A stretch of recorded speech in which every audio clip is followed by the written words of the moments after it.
სულად ვერთვებით პირდაპირ ეთერში მე დავით ნემსაძე ვარ, ჩემი სტუმარი კი საქართველოს შეიარაღებული ძალების საზღვაო ძალების ყოფილი სარდალი ბატონი გოჩა ვეტრიაკოვია ამერიკიდან. ჩვენ დღეს მივიხილავთ ტრადიციულად მიმდინარე პოლიტიკურ პროცესებს და გვექნება ამის სამხედრო პოლიტიკური გასჯა, ვინც უყურებს ამ ვიდეო ბლოგს, თხოვნა იქნება ჩვენი გააზიაროს, მოიწონოს და გამოიწოროს გვერდი და თუ არა გაუზიაროს სხვას. მოგესალმებით ბატონო გოჩა, როგორ ბრძანდებით? მოგესალმებით ბატონო დავით, მოგესალმებით თქვენს მსმენელს მაყურებელს და იმედი მაქვს, რომ ჩვენი საუბარი სწორად იქნება გაგებული, ჩვენ არ გვაქვს ობიექტურობის, ასე ვთქვათ, ჭეშმარიტების დამდგენის რაღაცა ჟინი რაღაც ასე მოგვისმინო და ასე არის და სხვანაირად არ იქნება, მაგრამ ჩვენ ვცდილობთ ჩვენი აზრი გამოვთქვათ, სუბიექტური აზრი, ასე ვთქვათ. და მხოლოდ ეს და ეს ჩვენი პირადი აზრი არის, რომელიც ჩვენ გვინდა გაუზიაროთ სხვას, ჩვენი გულის ტკივილი, თუ რა ხდება ჩვენი ქვეყნის გარშემო, ჩვენი ხალხის გარშემო და ჩვენი მომავალზე უნდა ვიფიქროთ. მხოლოდ ამაზე ვფიქრობთ, როგორც სხვაგან. თუმცა ეთქობა და დავიწყოთ, ბატონო გოჩა, რომ დღეს სუბიექტური აზრის ქონა საქართველოში სერიოზულ დანაშაულად ითვლება. შეიძლება დაგითხოვონ სამსახურიდან, გამოგაგდონ შეიარაღებული ძალებიდან, პოლიციიდან და ნებისმიერ ბოლოს შეიძლება ქვეყნიდანაც გაგაგდონ, თუ შენი სუბიექტური აზრი ნამედანი სახელმწიფოებრივია. სამწუხაროდ ეს პრობლემა საქართველოში ყოველთვის იყო, ვისიანი ხარ, ვისი გორისა ხარ, ეს სხვანაირად არის გაგებული, ასე ვთქვათ. ის იმისიანია, ეს ამისიანია, ის იქიდან არის, ის აქედან არის, ის იქაური წავსულია, ეს აქეთა და ეს არის საშინელება. ეს არის ყველაზე დაბალი დონის ორღობის J-კლასის პოლიტიკოსების საქმე და საერთოდ არ არის მაგაზე გამახვილება ყურადღები, თუ საქართველოში ეს ხდება, ეს არის საშინელება უკვე ჩვენი ქვეყნისთვის. და ეს ძალიან ცუდ შედეგებამდე მიგვიყვანს. ზოგადად მოქალაქეობა რა არის? ეს არის ერთგვარი კონტრაქტი სახელმწიფოსა და მოქალაქეს შორის, როდესაც მოქალაქე მუშაობს, სახელმწიფოს უხდის ეგრეთ წოდებულ გადასახადებს, სამაგიეროდ მისგან ითხოვს როგორც სოციალურ უზრუნველყოფას, ისე უსაფრთხოებას და ისე სამედიცინო დაზღვევას, ხო? და საერთო ჯამში ეს კრავს სახელმწიფოსა და მოქალაქეს როგორც ერთ ორგანიზმს და მით უმეტეს თუ ამ კომპონენტებს აერთიანებს ეროვნული აბორიგენული არსებობა მისი ამ ტერიტორიაზე, ეს ქმნის უკვე ნაციონალურ ჩამოყალიბებულ ერთობას, ხო? ახლა ეს შეიძლება შორს მიყავდეს ამ საკითხებს, მაგრამ საქართველოში ამდენ ყველაფერს რო ეხებიან, ერი უკვე გაისრისა, გაეროს მონაცემებით უკვე 20 წელიწადში გვიწევდა მომაკვდავ ერთა სიაში შესვლა და მე მგონი უკვე შევედით მეორე გვარი სიმრავლით მამედოვია ჩვენ ქვეყანაში. ღმერთმა გაუმარტოს მამედოვებს, ბევრი მეგობარი მყავს, მაგრამ თქვენი ჭირიმი აგერ აზერბაიჯანში გამრავლდით რა და საქართველოში ეს რეალურად პრობლემა არის. ბატონო გოჩა, კარგი იყო ეს ლირიული გადახვევა თქვა, ასეც ვერ დავარქმევ რა, სამწუხაროდ ამას, მაგრამ ეთქობა შესავალი პერფორმანსისთვის შეიძლება ადეკვატური იყოს ეს საუბარი, ირონია უფრო რა, მწარე ირონია რა. ჩვენი ბედის ერის მწარე ირონია, მაგრამ ამ დროისათვის ჩვენს ქვეყანაში ისევ და ისევ ბობოქრობს მსოფლიო მოვლენები. ჩვენ თურმე ყოფილვართ ჭიპი დედამიწის და ნაცვლად იმისა ჩვენი ერი დაკავებული იყოს და ის ხელისუფლება და ის ოპოზიცია, რომელიც ამ ერს მართავს 3,800,000 კაცს მართავს, დაკავებული იყოს ლოგისტიკური საქმეების მოწესრიგებით, ზრუნვით საკუთარ მოქალაქეებზე, ეგერ არ არჩევენ რა ხდება ამერიკასა და უკრაინაში, როგორ გარიგდნენ ტრამპი და პუტინი ერთმანეთთან, როგორ დარჩა მარტო ევროპა და ვიღუპებით ახლა ჩვენ და ჩვენ უკვე გავასახეთ, ძირითადად ჩვენ ვის გულისხმობ რა, საქართველოში ოპოზიციურმა ნაწილმა როგორი სურათია, იცით, უკვე თავი გაასახა ტრამპთან მებრძოლ იაკობად და ხელისუფლება უკვე ტრამპისტია. გესმით თქვენ რა ხდება რაშიას საქმე და ამერიკაში გამოქცეული ყოფილი მინისტრი კობა სუბელიანი, რომელიც ატრიალებს მაგერ ტრაილერის როლს, თუმცა ამაში სამარცხვინო არაფერი არა. აგინებს ამერიკის პრეზიდენტს ყველაფერს და ეუბნება შენი პრორუსი დედა. იქიდან აქეთ მეორე მიშამ შვილდაძე აგინებს, რომ ტრამპზე მეტი გარყვნილი პრორუსი არავინ არ არის და ნუ მოკლედ ამერიკის პრეზიდენტზე უფრო დიდი ამერიკელები არიან ჩვენს ქვეყანაში და მთელი ერი დამდგარა და პირღია უყურებს ამათ თამაშებს და ეს გაცდები თქვენი აზრი, თქვენი ემოციური განწყობა, თქვენი რეალისტური შეხედულება, თუნდაც სუბიექტური აზრი ამ ყველაფერთან მიმართებაში სად არის, როგორია, რა შეხედულებები გაქვთ? თქვენ ჯერ ერთი იმიდან დავიწყოთ, ბატონ დავით, რომ ჩვენ პატარა ქვეყანა ვართ, პატარა ერი ვართ, მაგრამ მნიშვნელოვან გზაჯვარედინზე, მნიშვნელოვან ადგილზე და ჩვენ უნდა ვფიქროთ პირველ რიგში ჩვენ თავზე. ჩვენ რა გვაწყობს, რა ინტერესები გვაქვს, რა პრაგმატული გათვლები უნდა გქონდეს, რომ ჩვენ გადავრჩეთ ამ ორ ტრიალში, როდესაც საერთაშორისო სამართალი არის განულებული. და სანამ ახალი რამე წესრიგი ჩამოყალიბდება. ეს ერთი. მეორე, ამერიკაში რაც ხდება, ეს ვთქვათ, ამ შემთხვევაში, ავიღოთ ვთქვათ, პრეზიდენტი ტრამპის ქმედებები, რომელმაც ერთ თვეში იმდენი რამე გააკეთა, რასაც ბევრი პრეზიდენტი 4 წელიწადში ვერ ასწრებს. ამდენი სკანდალები, ამდენი გადაწყვეტილებები, ამდენი რაღაცა. და ნუ დავიწყდებათ ერთი, რომ ბატონი პრეზიდენტი გარდა იმისა, რომ ბიზნესმენია მეტნაკლებად წარმატებული, ასევე არის კარგი შოუმენი, რომელიც 80-იანი წლებიდან შოუ ბიზნესში არის. და მისთვის ეს არის იგივე წარმოდგენა, ისევე როგორც ზელენსკი. და თქვათ ეს მისი წარმოდგენაა, თქვა რაღაცა მანტაში უნდა დაუკრას, ვიღაცას უნდა ეჩხუბოს, თუ მედიის ცენტრში უნდა იყოს, ყურადღების ცენტრში უნდა. ეს მისი სტილია მუშაობის, ასეთი. ეს ერთი, მეორე, ამერიკაში რაც ხდება, ეს ყველაფერი ყოველთვის იგეგმება გარკვეული რამდენიმე, ასე ვქვა, მინიმუმ 1-10 წლის ადრე. იმიტომ რომ ეს ყველაფერი ითვლება, ყველაფერი ურთავს ეკონომიკას, ითვლება ფული და ეს გეგმიური გადასვლები ნელ-ნელა ეს ფორმდება, თქვათ, აი წარმოიდგინეთ თქვენ გამოიძახეთ Yandex ტაქსი ან რაღაცა ეგეთი ტაქსი, ხო? თქვენ დღეს ეხლა ამ წუთას გადაწყვიტეთ, რომ წახვიდეთ სადღაცას ნახოთ რაღაცა, გამოიძახეთ ტაქსი, მაგრამ გადაიფიქრეთ ვიღაცა, მეორე გამოიძახეთ, მაგრამ თქვენ იძახებთ და ვიღაცა მოდის, ხო? იგივეა როგორც აქ, საზოგადოებამ გადაწყვიტა, რომ ეს ცვლილება უნდა მოხდეს ამ დროს მოხდა, რომ ბატონი პრეზიდენტი გახდა ტრამპი. ბატონი პრეზიდენტი არის ტრამპი ამ შემთხვევაში. შეიძლება ყოფილიყო ნებისმიერი, მაგრამ ეს ცვლილებები, რაც ახლა ხდება, ეს მოხდებოდა ნებისმიერ შემთხვევაში. უნდა მომხდარიყო გადახალისება, ეს USAID-იც უნდა შეცვლილიყო, მათი პროგრამებიც უნდა შეცვლილიყო. მთლიანად იმიტომ რომ ამან აჩვენა თავისი მინუსები, იმიტომ რომ ის რეალობები, როდესაც ჩამოყალიბდა ეს სამსახურები და ჩვენ უნდა ვთქვათ რეალურად, ესენი იყვნენ სადაზვერვო საზოგადოების ნაწილი, ძირითადად და სხვა მეტი არაფერი. აკეთებდნენ ალბათ კარგ საქმეებს, შეიძლება, არ ვიცი, მაგრამ ძირითადად ეს მათი ინფორმაციის მოპოვების წყარო იყო ერთ-ერთი.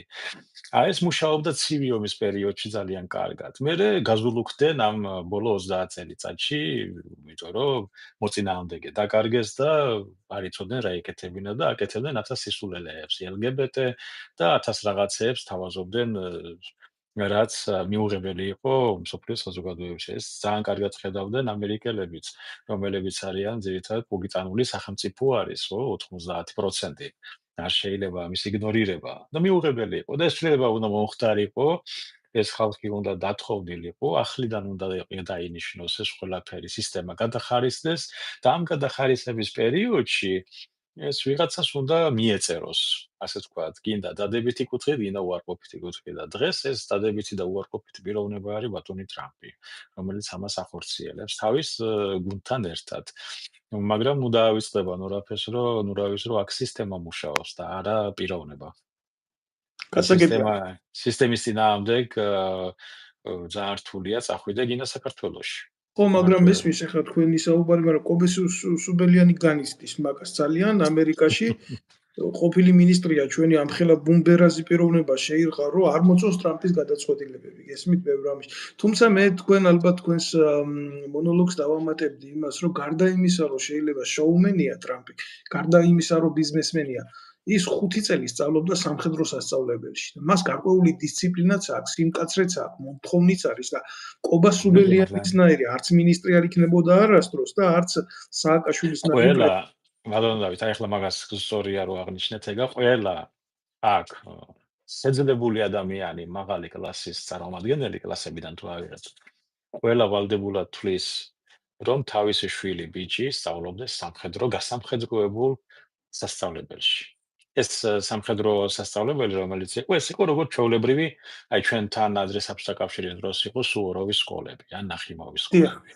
აი მაგ სტილში უნდა გაევლო და აქ მიღებული იყო ესა და ეს ყველას უნდა როგორი თან არ არის ეს აუცილებელი, მაგრამ ბავშვი რომ დისციპლინირებული იყოს და არა გაზულუქებული ამ ფულით და იმით, ეხლა მამამისი რო გარდაიცვალა, ბატონ პრეზიდენტს დაუტოვა $400 მილიონი და $400 მილიონით ეხლა თქვენც გახდებით რაღაცას გააკეთებთ, ხო? მით უმეტეს თუ სწორად ახლა გაქვთ ყველაფერი დასწავლი.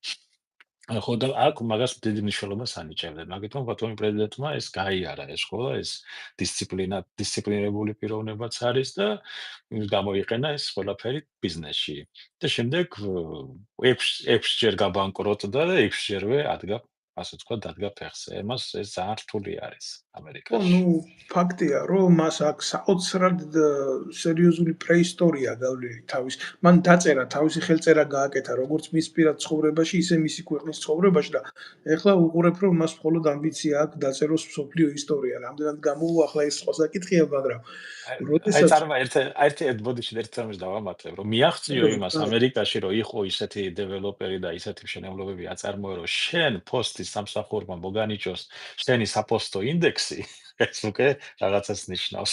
ხო, მაგრამ ეხლა რა ვქნათ, პასობელიანი წუხს, იმაზე ამერიკის ბედზე წუხს, როგორ გადარჩება ამერიკული საზოგადოება ამ ხელა კოშმარისგან და რა ვიცი, მე მაინც ქართველი კაცია კობა სუბელიანი და შემიძლია ურჩიო თქვენთან ერთად ეთერში იმყოფება, თუ არ მოსწონს ამერიკაში რულის ტრიალი, წავიდეს ჩელიაბინსკში, ან ტურხანსკი კრაიში და იქატრიალოს კამაზი და დაუტოვოს სხვა ვინმე ქართველი ემიგრანტს მაგრული მაგ და რამენაირად დააბრუნებენ.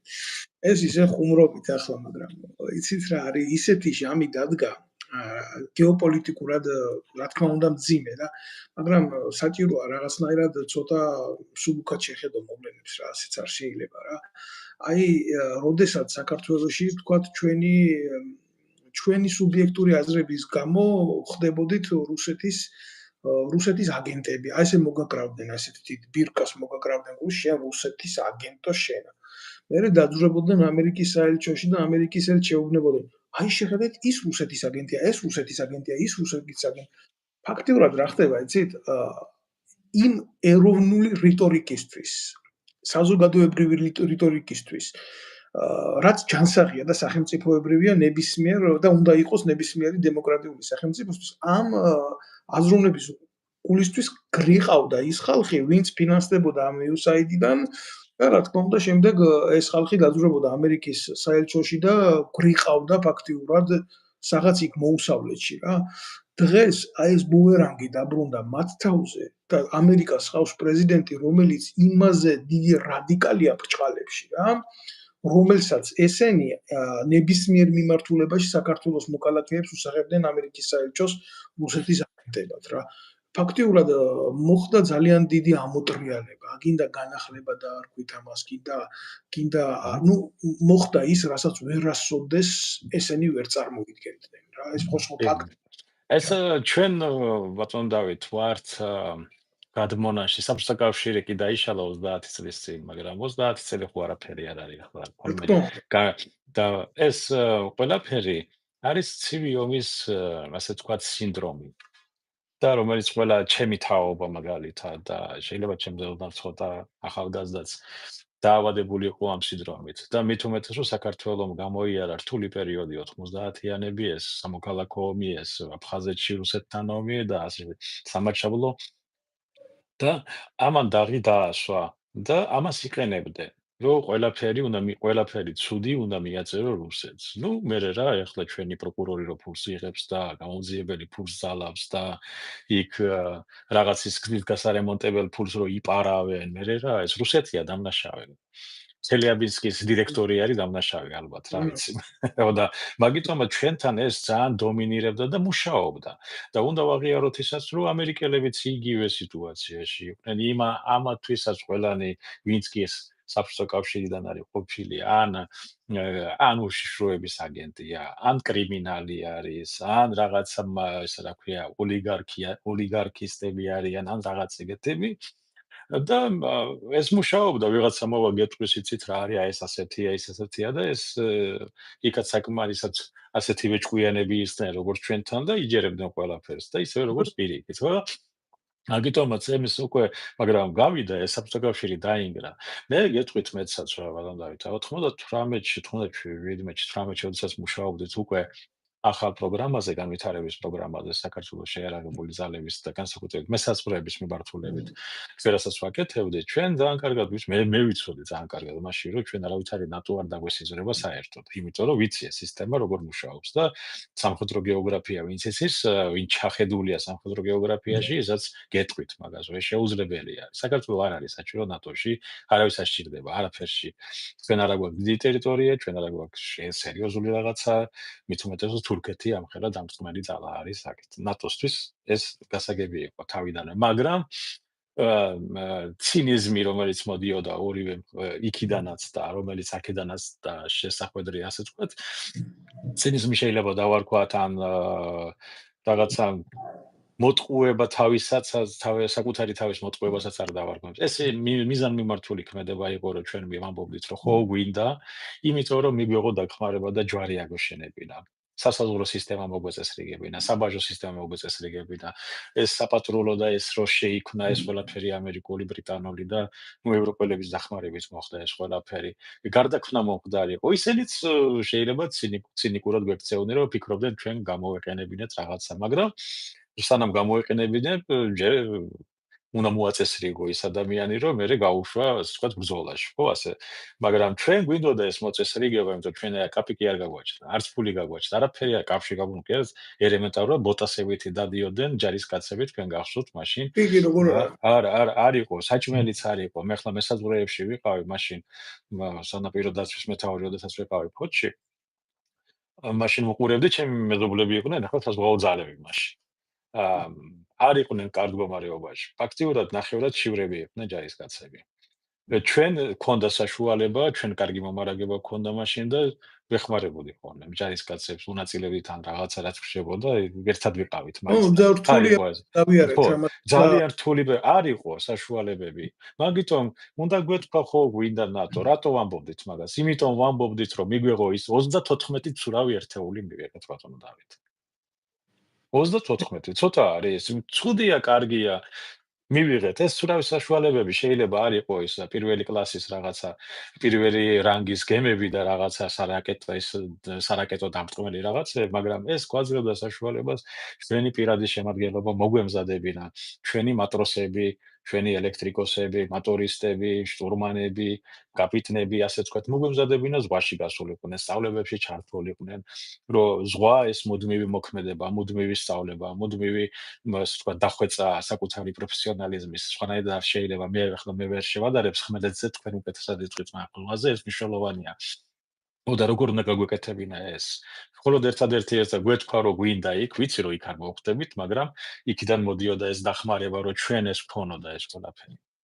და არა, იმიტომ რომ და სხვათა შორის, აი მაგასაც გეტყვით, აი კიდევ თქვენ ბატონი პრეზიდენტი შევარდნაძე მაშინ პირადად რო დაუკავშირდა პუტინს, სანამ დაიწყებოდა ეს ყველაფერი, 98 წელი იყო თუ რაღაც შეეკითხა, რომ აი ესე და პუტინმა მაშინ უთხრა, მგონი 2000 წელი იყო თუ რაღაცა უთხრა, რომ თქვენ ის ამერიკელებმა დაგეხმარონ, უკვე ჩვენ არა გვაქვს საშუალება დაგეხმაროთ. მაშინ რუსეთთან იყო ხელშეკრულება, რომ რუსეთი უნდა დაგხმარებოდა ჩვენი ჯარის შექმნაში, აი როგორც კურსანტების გაგზავნა, მომზადება ოფიცრების და ნაწილობრივ კეთდებოდა რაღაცა 90-იანი წლების, ესე ვთქვათ, ბოლოს. მაგრამ ჩვენ ჯარს არაფერი არ ეთყობოდა, არაფერი არ ქონდა და არც იმათ ქონდათ მაგის საშუალება და ყავს არ ქონდა გულგან ქონდაო ესეთი ვარიანტი. ხო, და პუტინმა ძალიან კარგად იცოდა, 100% დარწმუნებული კი არ, იცოდა ეს ნორმალურმა ის რომ საქართველოს ნატოში 100 წელი არ მიიღებდნენ. ვერც მიიღებდნენ, იმიტომ რომ არ იყო საჭირო საქართველოს იქ, მაგრამ მოდიოდა დახმარება და ასე ვთქვათ, იყო ასე ვთქვათ ჩუმი გარიგებაც არ შეიძლება ითქვათ ცინიზმის იმათი მხრიდან, ცინიზმი ჩვენი მხრიდან, მაგრამ ორივეს გვაწყობდა, ხომ იცით ეს დიპლომატიაში არის ასეთი სვლები შეიძლება წააგო, მაგრამ რაღაცა მოიგო. ასე თქვა, სახელმწიფოსთვის მნიშვნელოვანი მიმართულება და ჩვენ ჯარი როგორ უნდა დაგვეყენებინა ფეხზე? ფლოტი როგორ უნდა დაგვეყენებინა ფეხზე? ავიაციისთვის როგორ უნდა შეგვექმნა შესაბამისი პირობები? მაშინ სპიროკეზების გადმოცემა რომ მოხდა, რამდენი ადამიანი მომზადდა ამერიკაში, ფრინავები, ტექნიკოსები, ბორტმექანიკები, რა ვიცი, ვინები, სპეციალისტები. მე მახსოვს 2001-ში აქ რო ჩამოვედი, რა ვიცი, 100-ზე მეტი ადამიანი ემზადებოდა ავიაციიდან მარტო და ერთი ადამიანის მომზადება ავიაციაში ერთი მფრინავის რამდენი ჯდება, წარმოიდგინეთ. ზუსტად გეტყვით ეს სტატისტიკური ხო. დათვლილია და 75 კილო ბაჯარო ოქრო ჯდება ერთი მფრინავის ხო, მომზადება. საქართველოს სას ქონდა, ეხლა მე ფრენებია, მართალია ეს არ არის რაღაცა F-16-ები, თქვათ მაგის ნახევარი ჯდებოდეს. არა, ბატონო, მაგის ფულიც არ ქონდა ჩვენა. ისიც თუ არა გვაქვს და ვერ შევძელით, ეს არის ჩვენი ანტისახელმწიფოებრივი გააზრებებიდან და ქვეყანაში მინისტრები იცვლება, ერთმანეთს უწყებებს არ აბარებენ, პირიქით ერთი მოვიდა, წავიდა, ერთმა იშოვა, მეორემ უნდა იშოვოს. აი ესეთი გააზრებით იცვლება თავდაცვის მინისტრები საქართველოში და ესა ივანიშვილი ბოლოს ისეც ვიდა თავდაცვის მინისტრებს საერთოდ არ აინტერესებდა თვითონ თავდაცვის სამინისტროში რა მოხდებოდა, მას აინტერესებდა უბრალოდ აი ის ტიპი პოლიტიკურად შემდეგ გამოადგებოდა ძალაუფლების შენარჩუნებაში თუ არა ამ პრინციპით იქნა დანიშნული ხიდაშელი, ამ პრინციპით იყო მანამდე ალასანია და ამ პრინციპით იყო დანარჩენი. ეხლა ვინც ახავს კიდე ალასანიარი ტიპი, ისინიც მაგ ახავს და ამ კაც ახასიათებს მხოლოდ ერთი რაღაცა, რომ ერთი პარტიიდან საჭირო ტიპები გადმოიბაროს მის პოლიტიკურ სტომაქში. ამას მეტი არაფერი არ აინტერესებს. ამას იდეა არ გააჩნია საერთოდ სახელმწიფოებრივი. ჩვენ ვიმყოფებით, შეიძლება კრიტიკული იყოს ჩემგან ამის ასეთი შეფასება, მაგრამ ძალიან დიდი უფსკულისპირ. იქამდე აი ნაციონალურ მოძრაობას რაც არ უნდა გახრწნილი, ცუდი, კრიმინალური ეძახო, გარკვეული იდეის ნაწილი ქონდა თავში. გარკვეული ამას ვერ დაკარგავ რა. ეგ იყო. შევარდნაძის დროს იყო იმის ფახური მაინც, რომ სახელმწიფო არ იყო, არ არსებობდა, მაგრამ რაღაცა აი ქონდათ კომუნისტური სისტემიდან ჩადებული კოდი, რომ ეს იქ შეიძლება და ეს იმის იქეთ არ შეიძლება. თუნდაც რომ ლეიტენანტს არ შეეძლო ემართა ვთქვათ პირადი შემადგენლობა. აქ ბიძინა ივანიშვილის დროს ძალიან ცუდად დაერქვა ყველაფერს თავისი სახელი. შემიძლია გითხრათ ეს რა. ეს არის ნაციონალური მოძრაობის გადმობარებული სიმანკიერე, შევარდნაძის კორუფცია და ბიძინა ივანიშვილის მედროვე პროვინციული ინტერესები. ეს არის სამი ეტაპის ნეგატივი არის გამრავლებული, შემიძლია გითხრათ რა. ცუდი შედარება შეიძლება გავაკეთო, მაგრამ კარგი იმათმა ერთმანეთისგან არაფერი არ აიღეს რა. ცუდი, ნაგავზე გადასაყრელი, უკვე უტილიზაციისთვის გამზადებული რაც იყო, აი იმაში აჯობეს ერთმანეთს რა.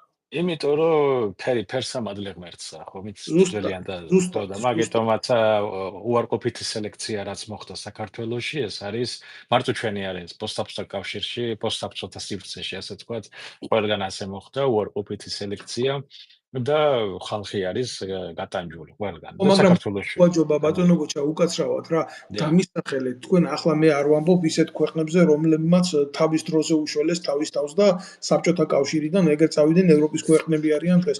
თქვენ დამისახელეთ ჩვენი მეზობელი სახელმწიფო თუნდაც რომელსაც ჩვენზე ძლიერი შეიარაღებული ძალები არ აქვს რა. ჩვენ რეგიონში ყველაზე ჩვენ შეიარაღებული ძალები ყავს იმაზე, აი როგორ გითხრათ, აი დიდ რა ვიცი, დიმპიტაურის დონეზე დარჩენილი. ახლა სამწუხაროდ რო შევადაროთ, შედარებითია ყველაფერი. მე რა მგონი, ბიჭები არ არიან მზად, რო არ უნდათ რაღაცა გააკეთონ ან რამე. მე ამაგას არ ვამბობ, მე ვამბობ იმას, რომ ჩვენ არა აღჭურვილობა არ გააჩნიათ. მომზადება არ გააჩნიათ. არ გააჩნიათ სწორი მართვა, სწორი გენშტაბი არ არსებობს. არ არსებობს კოორდინაციული ნორმები, არ არსებობს საბრძოლო მზადყოფნა სათანადო დონეზე. აი, მითხარი ბატონო, ბოლო 10 წელიწადში რამდენი სწავლება ჩატარდა ფართომასშტაბიანი საქართველოში ყველა კომპონენტის მონაწილეობით? ეგეთი რაღაცა საერთოდ არ ყოფილა, იმიტომ რომ პირიქით რაც შემიძლია გითხრათ, გამოაკლდა შეერაღებულ ძალებს საავიაციო დანაყოფები, ეს არის მოიერიში ავიაცია, ესაა შეულფრენების ავიაცია, ფაქტიურად ეს ბიჭები იძულებული გახდნენ სერიოზული მფრინავები სხვა ქვეყნებში წასული იყვნენ, კონგოში დაიღუპა ბევრი ჩვენი გამოცდილი მფრინავი, საერთოდ დაიშალა Su-25-ების ესკადრილია და ბევრი რაღაცა განადგურდა. ახლა საზღვაო ძალებზე საერთოდ არ ამაქვს ლაპარაკი, საზღვაო ძალების საერთოდ გააუქმეს. ჩვენ ეს იმიტომ მოგვივიდა ეს ბატონო დავით, რომ ჩვენ ალბათ რა ვიცი ეს შეიძლება იგივე შეცდომა დაუშვით ჩვენ რაც უკრაინას მოუვიდა, მაშინ როცა მემორანდუმით გადასცა ბირთვული იარაღი. რა შეცდომა არის ეს? უკრაინას ბირთვული იარაღი და ჩვენ მაგი არასდროს არ ქონია, როგორ ჩვენთან ინახებოდა ტაქტიკური ბირთვული კობინები, კობინები ინახებოდა კი, კობინები და ესენი იყო განთავსებული როგორც კახეთში, ესევე იქ ეს იყო. მაგრამ ისე როგორც ბიოლოგიური და ქიმიური, იმიტომ რომ ჩვენ ერთ-ერთი მოწინავე სამხრეთის მიმართულებით იყო მაშინ საბჭოთა კავშირი დროს ითვლებოდა და ეს GRV-ზე ეგრეთ წოდებული, რომელიც იდგა საქართველოში, სამკავკასიის ასე ვთქვათ, მიმართულება, ერთ-ერთი აღჭურვილი იყო როგორც დასავლეთ უკრაინა. ერთ-ერთი საუკეთესო ბოლო ტექნოლოგია. მაგრამ ჩვენთან არ იყო ბატონო გოჩა გამშვებები, ჩვენთან იყო ეგრეთ წოდებული სკლადნოი ნაწილი და კობინების შესანახი ანგარები. არა, ტაქტიკურ დონეზე, სტრატეგიულები ჩვენაც გჭირდებოდა, იმიტომ რომ პირდაპირ საზღვართან ვიყავით, ეგრე ითვლებოდა, ნატოს საზღვარი იყო, ეგრე თურქეთი მაშინ. და ჩვენი მაგრამ როგორც ვერტალიოტების დაჯგუფება, როგორც ავიაცია, როგორც საზღვაო ფლოტი, თუნდაც ნაწილობრივ რაც იყო მესაზღვრეების მიმართულება, ასევე სადაზვერვო ტექნიკური საშუალებები, აგერ სარცელაში იყო მიმღებები იმაზე იმხელა კოსმოსური ეს ძალიან ბევრი რამე იყო ჩვენთან. რაზეც მე არ ვიცი რა მიზეზით საქართველოს თქვა უარი. მაშინ 90-იან წლებში ეს იყო რეალ დამსახურდიას დროს, მე გაურკვევლობის დროს და გადაცემული იყო. ახლა მე მაგას დეტალებზე ვერ ვიწყე, იმიტომ რომ ვინც იყო მაშინ თავდაცვის სამინისტროში, ის უფრო უკეთესად ახსნის მაგ მომენტებს, რა ხდებოდა 92-93, რა ვიცი, 91 წელს. ბატონო გოჯა, ჩვენ გქონდა მყიფე სახელმწიფოება, ფაქტიურად. კი, არავის არ ქონდა ბატონო. არა, გასაგებია რომ არავის არ ქონდა, მაგრამ ფაქტიურად სახელმწიფო ახალი გამოღვიძებული რუსიდან იყვნენ ადამიანები, რომლებიც გარკვეულიც არ იყვნენ წესიერად რა შეიძლება მიგვეღო როგორც მემკვიდრეობა ჩვენ ქონდა ყველაფერი, ჩვენთან მზადდებოდა ყველაფერი კოსმოსური პროგრამების ჩათვლით. რა ეს სოხუმის ფიზიკა-ტექნიკური ინსტიტუტი იყო, ის ამზადებდა იმებს, რა ქვია, ამერიკული კოსმოსური პროგრამების საწინააღმდეგო საბჭოთა, ასე ვთქვათ, სისტემებს. იქ ცდიდნენ, იქ აპროექტებდნენ და თავიდან ბოლომდე მაგაზე სხვათა შორის კარგად ლაპარაკობს ბატონი დავით გულუა, თქოს. დავით გულუა თუ მისი ძმა აღარ მახსოვს ზუსტად. ბატონო გოჩა, ხო, ბატონი დავით გულუა. ეგენი მუშაობდნენ, მაგრამ გეუბნები ჩვენ ბევრი რამე გქონდა საქართველოს. გასაგებია ქონდა, მასე თუ და ახლა რატო მივდივარ მაგისკენ? ჩვენ ვერ გამოვიყენეთ, ჩვენმა ხელმძღვანელობამ მაშინ ვერ გამოიყენა გამჭრი ახობა, რომ სახელმწიფოს ეს დასჭირდებოდა და ამ ჯუნგლებში, რომ სადაც ჩვენა ვართ, ეს არის პოლიტიკური ჯუნგლები, ასე ვთქვათ, რომელიც ეძებენ რაღაცა მინუს რო რაღაცა წაგლიჯონ, რომ იყო ძალიან მყიფე მდგომარეობაში, ეს არის აშენელება. ეს არის აშენელება. ახლა წარმოიდგინეთ, ჩვენ ჯუნგლებში მიდიხარ და დანაც არ აგართ. ახლა ფაქტიურად საქართველოს ეგრე არის. ჩვენ არ გვაქვს იარაღი თავდაცვით. მოდი მინდა რომ ვთქვა, რა დავამატო აქ გარკვეული ვაჭრობის თემა არის გამხდარი. ახლა რადიო თავისუფლების ეთერში სხვა ვიღაცა ნასტიანა არაბულია ეგეთი წამყვანი, რომ სამხრების სხვათა შორის მხოლოდ რაც უნდა იმას რო აშუქებს, მოიწვია ალასანია და ალასანი ახლა გაბოროტებული ტიპია, გამოგდებული ამ ხელისუფლებიდან და დაჩანტაჟებული თავისი ცოდვებიდან და მოუნახა მომენტი ახლა ივანიშვილს და დაუწყო კბენა, რომ თუ და რას ამბობს, რომ მე რო ვიყავიო თავდაცვის მინისტრიო, მე გავაძლიერეო მხოლოდო საქართველოს საჰაერო ძალებიო, მე ველაპარაკიო საფრანგეთშიო თავდაცვის მინისტრო, რომ ზუსტად ისეთი იარაღი მოეცადო, რომელიც ახლა პარიზის დაცვაზე დგას. სისულელეები ლაპარაკა, იმიტომ რომ თქვენ წარმოგიდგენიათ ახლა ვის მისცემს საფრანგეთი ისეთი არავს, რომლითაც თავისი საკუთარ დედაქალაქს იცავს, ვისაც სრული სიცრუე და მეორე ამითი ადანაშაულებს მეორე მინისტრს მთელ ხელისუფლებას და ამ დროს როდესაც თვითონ შეიცვალა და მოვიდა პირველი მინისტრი იყო, როდესაც ხელისუფლება შეიცვალა, ხო გახსოვთ, მაშინ 2012 წელი იყო რა, ომის დანაშაულების გამოძიება, თუნდაც აზეინტოს არაკეტო იარაღის დაკარგვა 2008 წელს და მთელი ამბები და ის კრიმინალები, ვინც იყო, ყველა თვითონ დააწინაურა იქ, იმიტომ რომ თავისი მეგრული სასტავები იყო. არსად, ბატონო კოჩა, აი რისი თქმა მინდა, იცით, მე ახლა კონკრეტულად ალასანიაზე კი არ ამაქვს ლაპარაკი. საქართველოში არ მოიძებნება არც ერთი ტრიბუნა სამხედრო ანალიტიკის კუთხით, რომელიც პასუხს გაცემს ამ ხელისუფლებაში მყოფ ნაძირლებს და არ შეახსენებს თავის დანაშაულს, არა პირადი ინტერესებით, არამედ სახელმწიფოებრივი ინტერესებით, რომ აი შენ რო იყავი, ეს კონკრეტული საკითხები დღემდე ჩასვლილი როა, რატომ არის? და რა ხდება, იცით? პოლიფონიურ რეჟიმში ხდება ყველაფრის გადატარება, აუ ეს თავდაცვის მინისტრი იყო და კაირო იყო, მიტო წავიდა. ესეთი ნარატივი იქმნება, მესმის საზოგადოებას არ აქვს სრული ინფორმაცია. ამაზე ლაპარაკი არის დანაშაული და არავინ არ გაგაშუქებს, თუ ვინმეს პოლიტიკურ ინტერესში არ ლაპარაკობს სიმართლეს. აი ეს არის მთელი უბედურება. გეთანხმებით ბატონო დავით, ეგ მე მიმაჩნია რომ საერთოდ სახელმწიფოს მარტო თავდაცვას არა, საერთოდ სახელმწიფოს არანაირი მიმართულება, არანაირი გეგმა არ გააჩნია განვითარების. არც გამოძიების, თუნდაც ეს გამოძიება 2008 წლის დანაშაულების კი ამბობენ, რომ გამოიძიეს 2014 წლამდე ყველაფერი გამოიძიეს. არ ვიცი, სწორი არ არის სწორი, მაგრამ თუ გამოიძიეს და თუ ნახეს ამხელა დანაშაულები, ამხელა დარღვევები ჰქონდა, მინიმუმ ასე თქვა, რბილად რომ თქვა, რატო არ მიეცა მათ შლენო? ეგ იგივე დანაშაულია დანაშაულის დაფარვა იგივე დანაშაული. და მაგას გამართლება არასოდეს ეკანა. ხო, იცით რა არის ბატონო გოჩა, მოდი მაშინ ვთქვათ, ეხლა უკრაინაზეც ვილაპარაკებთ, რა თქმა უნდა, მაგრამ პირველ რიგში თაო და მერე სხვაო და სხვაო ნათქვამია რა. იმიტომ რომ ფაქტიურად გარკვეულ გარიგებამდე მიდის სიტუაცია და ჩვენ კიდე ამ რაღაცა ხო აუცილებლად აღმოჩნდებით გარდამტეხი ზოლი, სადაც გაგვაქალებენ რა, იქ სადაც არ გვინდა. შეიძლება ეს დიდი ალბათობაა მოხდეს. ჩვენი ბედი შეიძლება გადაწყდეს აბსოლუტურად ჩვენი არსებობის გარეშე რა. ყველაზე ცუდი ეგ არის, რომ ივანიშვილმა მიაღწია იზოლაცია საქართველოსი. ეს არის ყველაზე დიდი დანაშაული, რომელიც მას ძალიან ძვირი დაუჯდება, აი მე აქედან მეგეუბნებით, მაგას ვინაპატიებს, ახლა საქართველოს რო გაჩანაგდეს. ესე იგი საქართველოს ბედი შეიძლება გადაწყდეს ასე, ვაზონდავით. ჩვენ შეიძლება გავხდეთ ისე რუსეთის უკანა ეზო და ვიქნებით აი ესე კურდების და ყაჩაღების გარჩევებით დაკავებული უბნები და ქალაქები და ასე თქვათ, აი ესე მოხდება ყველაფერი. იმიტომ რომ რუსეთი სხვანაირად ვერ მართავს. ეგრე მართავს ყველა რეგიონს, თავისივე რეგიონებში, იმიტომ რომ სხვანაირი გზა მას არ აქვს, მას ვერაფერს ვერ სთავაზობს, ეკონომიკა მას არ აქვს. ბოლოს და ბოლოს, როდესაც დგება არჩევანი, თუ რა, აი როგორ შეიძლება შენ გააკეთო არჩევანი იმ ადამიანის მიმართ, რომელიც არის წარუმატებელი თავის საქმეში, თავისივე სახში.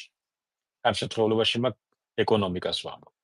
ის მთელი მსოფლიო ეკონომიკის 1%-იც არ არის. რეალობაში რო ავიღოთ, ისაც ეს არის გამოწეული, ესე ვთქვათ, ნულებიც რო აქვს მიწერებული, რომ 1/9 დაუწერონ რაღაცნაირად.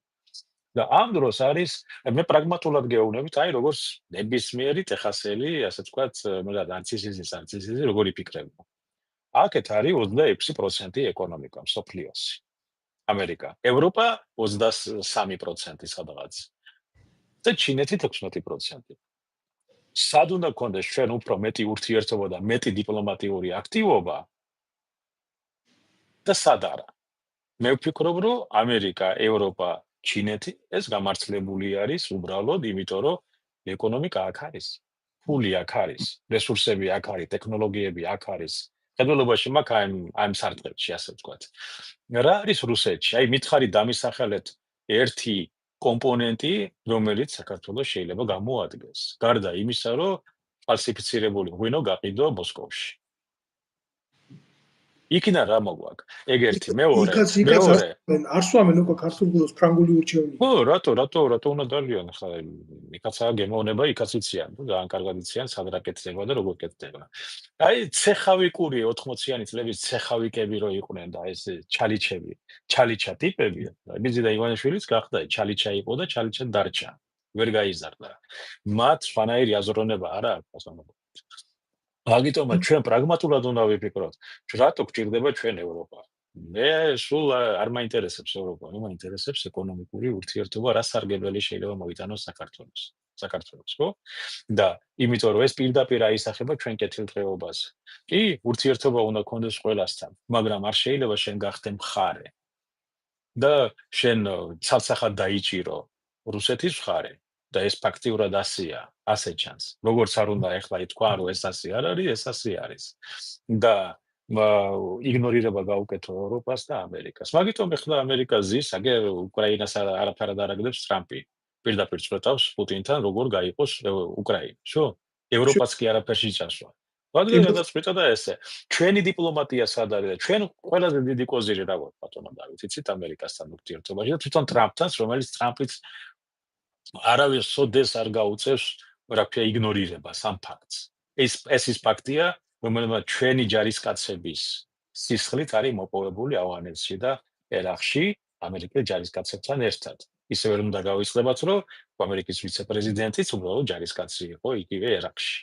კი ბატონო. და ძალიან კარგად იცის ქართველების როლი, რა იყო იქ. რასაც ვაკეთებდით, კარგად ვაკეთებდით მეტნაკლებად. თუმცა და ბატონო ამის ხარჯზე, ამის იგნორირებას არასოდეს გაუკეთებს. არა, იგნორირება შეიძლება ბევრმა არაფრის არ გააკეთოს, მაგრამ როდესაც შენ არა ხარ ინიციატორი, ვინმე შეახსენო შენი ღვაწლი, აი თუნდაც ავიღოთ ჩვენ მარტო ამერიკასთან და ამერიკელებთან აგვაქვს ღვაწლი. საბჭოთა კავშირის დროს რა ჩვენ ქართველები არ ვიყავით ავღანეთში წასული და არ ვბრძოლობდით და ნაკლები გმირობა და ვაჟკაცობა გვაქვს ჩადენილი და გაკეთებული? თორე ახლა მე თუ მკითხავთ პირადად, როგორც ქართველს ნებისმიერი ქვეყნის საოკუპაციო რეჟიმში ყოფნა მიუღებელია. აი ხო უყურებ ბოლოს როგორ დაამთავრა თუნდაც ამერიკამ იმპერიების სასაფლაოს უძახიან ავღანეთს და თუმცა უნდა შევხედოთ ცოტა ჩვენს ისტორიას და ქართველ კაცს ვერ გაუბრაზდები იმის გულისთვის, რომ სხვა მიწაზე ომებში იღებს მონაწილეობას. მანამდე კიდე გიორგი იყო, ბრძოლობდა ავღანეთში და იცით რა წარსულის ადამიანი იყო, ხო? ისტორიულად ჩვენი ისტორია ესე მოდის და ისე არის, ხო? მოგეხსენებათ. უბრალოდ რა არის, იცით, როდესაც შენ არ აქვს შენი სისხლის დაფასება, როდესაც შენ ავღანეთის ომის გმირს კლავ და აუპატიურებ, ჯერ ყველამ კარგად იცის. მოდი ეს ფაქტი მოვიყვანოთ, იმიტომ ამას რო გავექცე, ატყობა ღამე ვერ დავიძინებ რა. სერგო თეთრაძე იყო ჩემი ლექტორი სამხედრო აკადემიაში. ძალიან ძლიერი ადამიანი, ვაჟკაცი კაცი და მას ჰქონდა მინიჭებული ორდენ კრასნაი ზვეზდი, იცით, ხო თქვენ ეს რამხელა შინაარსის ორდენი იყო საბჭოთა კავშირის დროს. სხვათა შორის საოცარი დამამცირებელი ფორმით მოკლეს, ჯერ დაიჭირეს, ჯერ მერე გააუპატიურეს და მერე გააუპატიურების დროს შემოაკვდათ კაცი, გმირად წოდებული კაცი, რომელმაც ხელი ჰქონდა დუშმანებთან ხელჩართულ ბრძოლაში მოპოვებული ეს ჯილდო. ეს კაცი ვიღაცა არ იყო. ჩვენ და როგორ მოკლეს, დღემდე აქ დაუდასტურებული ბრალი, რასაც მას ედავებოდნენ სამშობლოს ღალატს და ამ ღალატს ედავებოდა ხალხი, რომლებმაც საქართველოს მთელი ენერგეტიკა რუსებს მიყიდა. გესმით? ზოგადად ჩვენ ქართველებს და საქართველოს გვჭირს ის, რომ ყოველთვის თავზე ვისვამთ ისეთ ადამიანებს, რომლებიც გვმართავენ საერთოდ ყველანაირი ღირებულებების და ფასეულებების მიღმა რა. ამიტომ თუ აი ნებისმიერ ქვეყანაში მოგწონს ამერიკა, მოგწონს საფრანგეთი, მოგწონს იტალია, ხო, იდეალური არაფერი და არც არ შეიძლება არ იყოს, მაგრამ შევხედოთ იქ როგორ აფასებენ გამოცდილ ადამიანებს და სად აყავთ და მე შევხედოთ საკუთარ თავს ჩვენ სადავართ. რა თქმა უნდა, ჩვენ ვართ იქ, იმიტომ რომ ჩვენ სანაკავს პოლიტიკური ხელმძღვანელობა. ეს სააკაშვილიდან დაწყებული სხვათა შორის, რომელსაც ჯარის იგნორირება, ჯარში სამსახური იყო სათაკინო საქმე. ეხლა სააკაშვილს მოუწია, იმიტომ რომ 80-იან წლებში იყო და უნდა არ წავიდოდა და კაი კიდევსაც დაიჭერდა. მაგიტომაც მოუწია სამსახური თორე. ეხლა რო აიღოთ, აი ნახეთ, მისი პოლიტიკური ხელმძღვანელობა ნებისმიერი ადამიანი აიღო. ვის სამსახურია ჯარში ბატონო. არავის. არავის არ აქვს პატივისცემა საკუთარი ქვეყნის მიმართ და იმან შენი ქვეყანა როგორ უნდა განავითაროს. შენ თუ იმას ეთაკილება საკუთარი სამშობლოს დაცვაში ვალდებულების მოხსნა, ეს ვალდებულებაა და არა რაღაცა უფლება, ან არა რაღაცა დარღვევა. ეს ვალდებულებაა ყველა ადამიანის იყოს საკუთარო სამშობლოს დამცველი.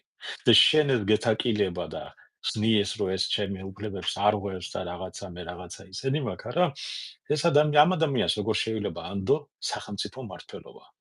ეკიდან დაიწყოს ჯერ. მაგიტომაც აგვაქვს, რომ იგივე იმ საცხონებული თეთრადის ასეთი სასტიკი მკვლელობა არის ესა, დღემდე არ არის ბოლომდე გამოძიებული და ის ხალხი არ არის დაისჯილი, ვინც ამაში ხელი მონაწილეობა მიიღო. მე იმ ადამიანებს საჯაროდ გამოვიყვანდი, მათი ფოტოსურათები უნდა გამოფენილი იყოს ყველა კუთხეში, როგორ აწამეს ქართველი სამხედრო ამ ნაბიჯვრებმა.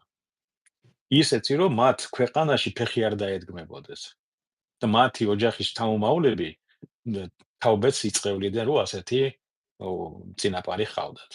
როგორც ორჯონიკეძეები იყვნენ თავის დროზე, ორჯონიკეძეს რას ვედავებით, იმას იდეა ჰქონდა მაინც. იდეა ქონდა. ხო და ამ ნაბიჯვრებს რა იდეა ჰქონდათ?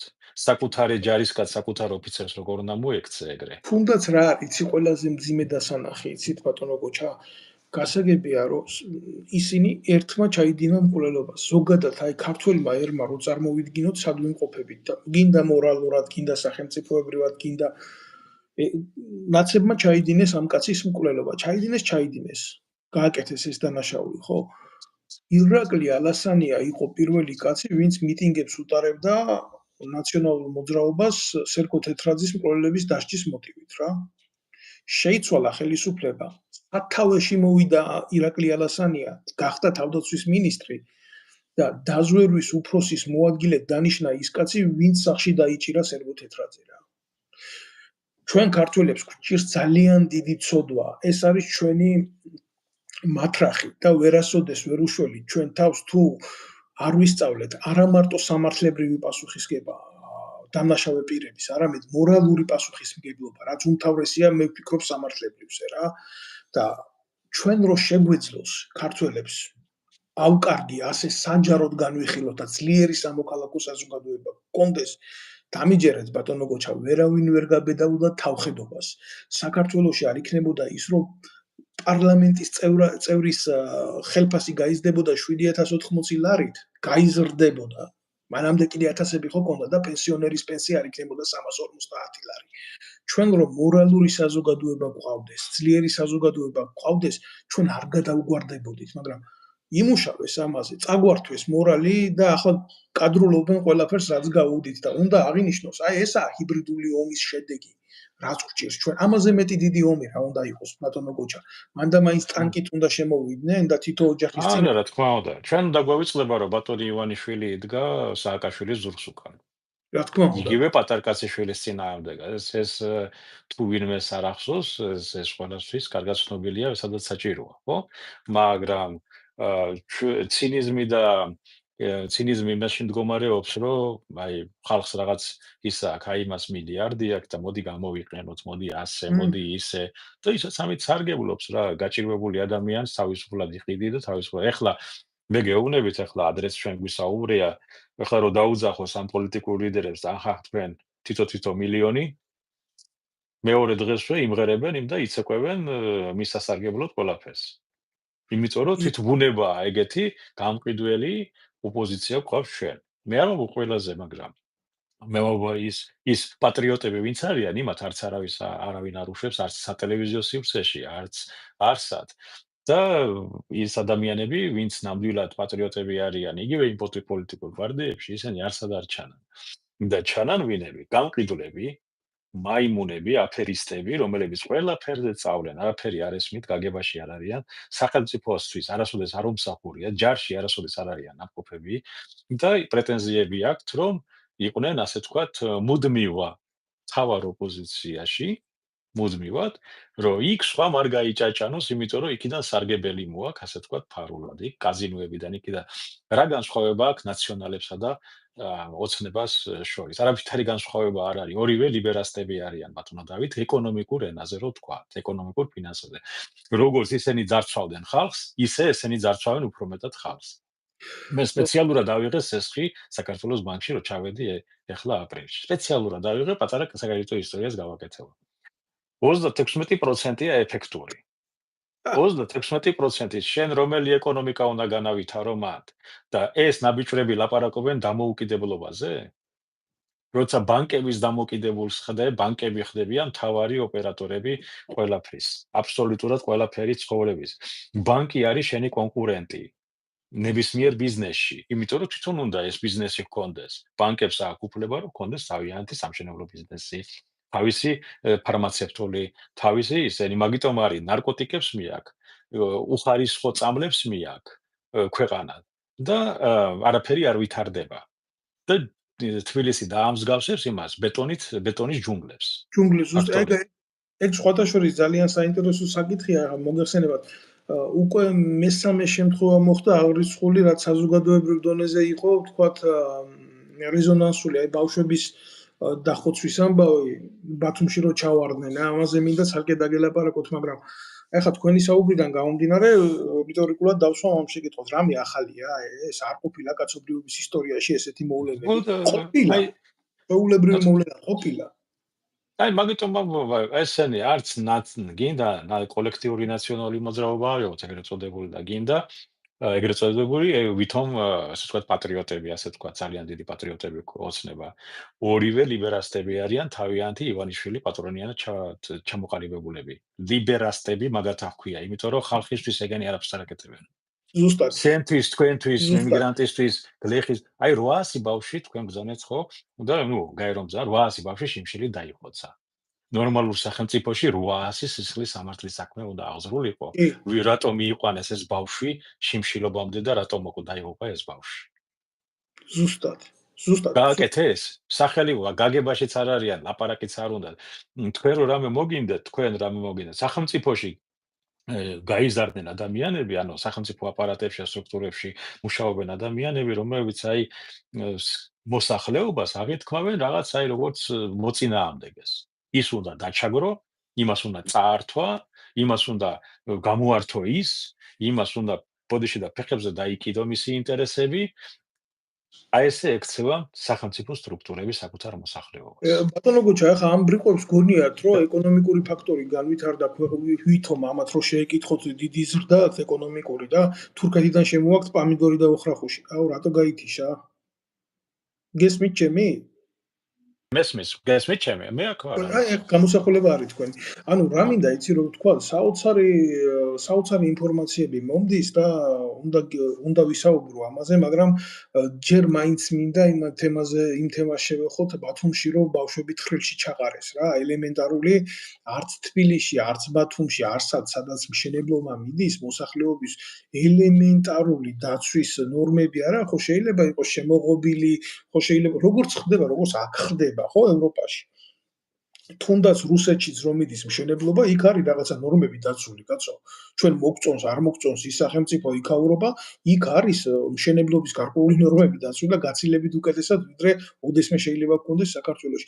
ორი ბავშვის სიკვდილი, ეს ხო პატარა შემთხვევა არა, ჯერ არის და ფანტანზე დაიღუპა, დენმა დაარტყა, ანგელოზივით გოგო მოკვდა თბილისში, ხო? ყველამ კარგად იცის. მერე იყო ანალოგიურად რაღაცა ამოთხრილი ამაში ჩავარდა თბილისში ბავშვი და დაიღუპა. ახლა და აგერ ორი ანგელოზივით ბავშვი ჩაირჩო იმაში ბათუმში და კაციშვილი ამაზე პასუხისმგებელია რა. აი რა ვიცი ხარ რა უნდა მოხდეს ისეთი ამ ყველაფერთან მიმართებაში, ისედაც განადგურებული გენოფონდი გვაქვს რა. რომ ვიღაცამ რაღაცა ნაბიჯები გადადგას, აბა ივანიშვილი შვილი ყოფილიყო, აბა კალაძიშვილი ყოფილიყო, აბა ამათიშვილი ყოფილიყო, ვინმესი თუ არ ექნებოდა სამართლებრივი რეაგირება. ქვეყანაში ასეთი კრიმინალი ხდება და კაციშვილი არ არის საპასუხისმგებლო დასჯილი. იმიტომ რომ კანონი არ არის შრომის უსაფრთხოება, სხვათა შორის შრომის უსაფრთხოების აკადემიაც არის, რამდენიც ვიცი გახსნილი. გახსნეს, ცდილობენ გააკეთონ. მაგრამ ნაკლები ყურადღება ექცევა ამას. აქ ნებისმიერ მშენებლობაზე, თუნდაც აი ეთეხაში აქ ყოველთვის ინსპექტორი არის ქალაქიდან ან ვიღაცა ყოველთვის დგას და უყურებს, რომ ვინ როგორ აკეთებს, ვინ როგორ იცავს სამწუხაროების საკითხებს. ეს სამწუხაროდ ჩვენთან ეს კულტურა არ არის ჩამოყალიბებული, ბატონ დავით, ჯერ ეს მას დრო უნდა ალბათ. მაგრამ ამას უნდა ასევე კანონი. არ ვიცი კანონი არის თუ არა მაგ მიმართულებით, მაგრამ თუ არის, ესე იგი არ მუშაობს და თუ არ არის, ესე იგი შესამუშავებელია და შესასრულებელი. მაგიტომაც სხვა თორე ეგეთი შემთხვევები, უბედური შემთხვევები იქნება ძალიან ბევრი კიდევ. თუ ეს ასე გაგრძელდა. ხა, მაგრამ ახლა მეორე მხრივ შეხედეთ, ახლა მე რო ვიყავი იქ, ხალხი აღარ დარჩა იქ ნორმალური, ბატონ დავით, მოაზროვნე.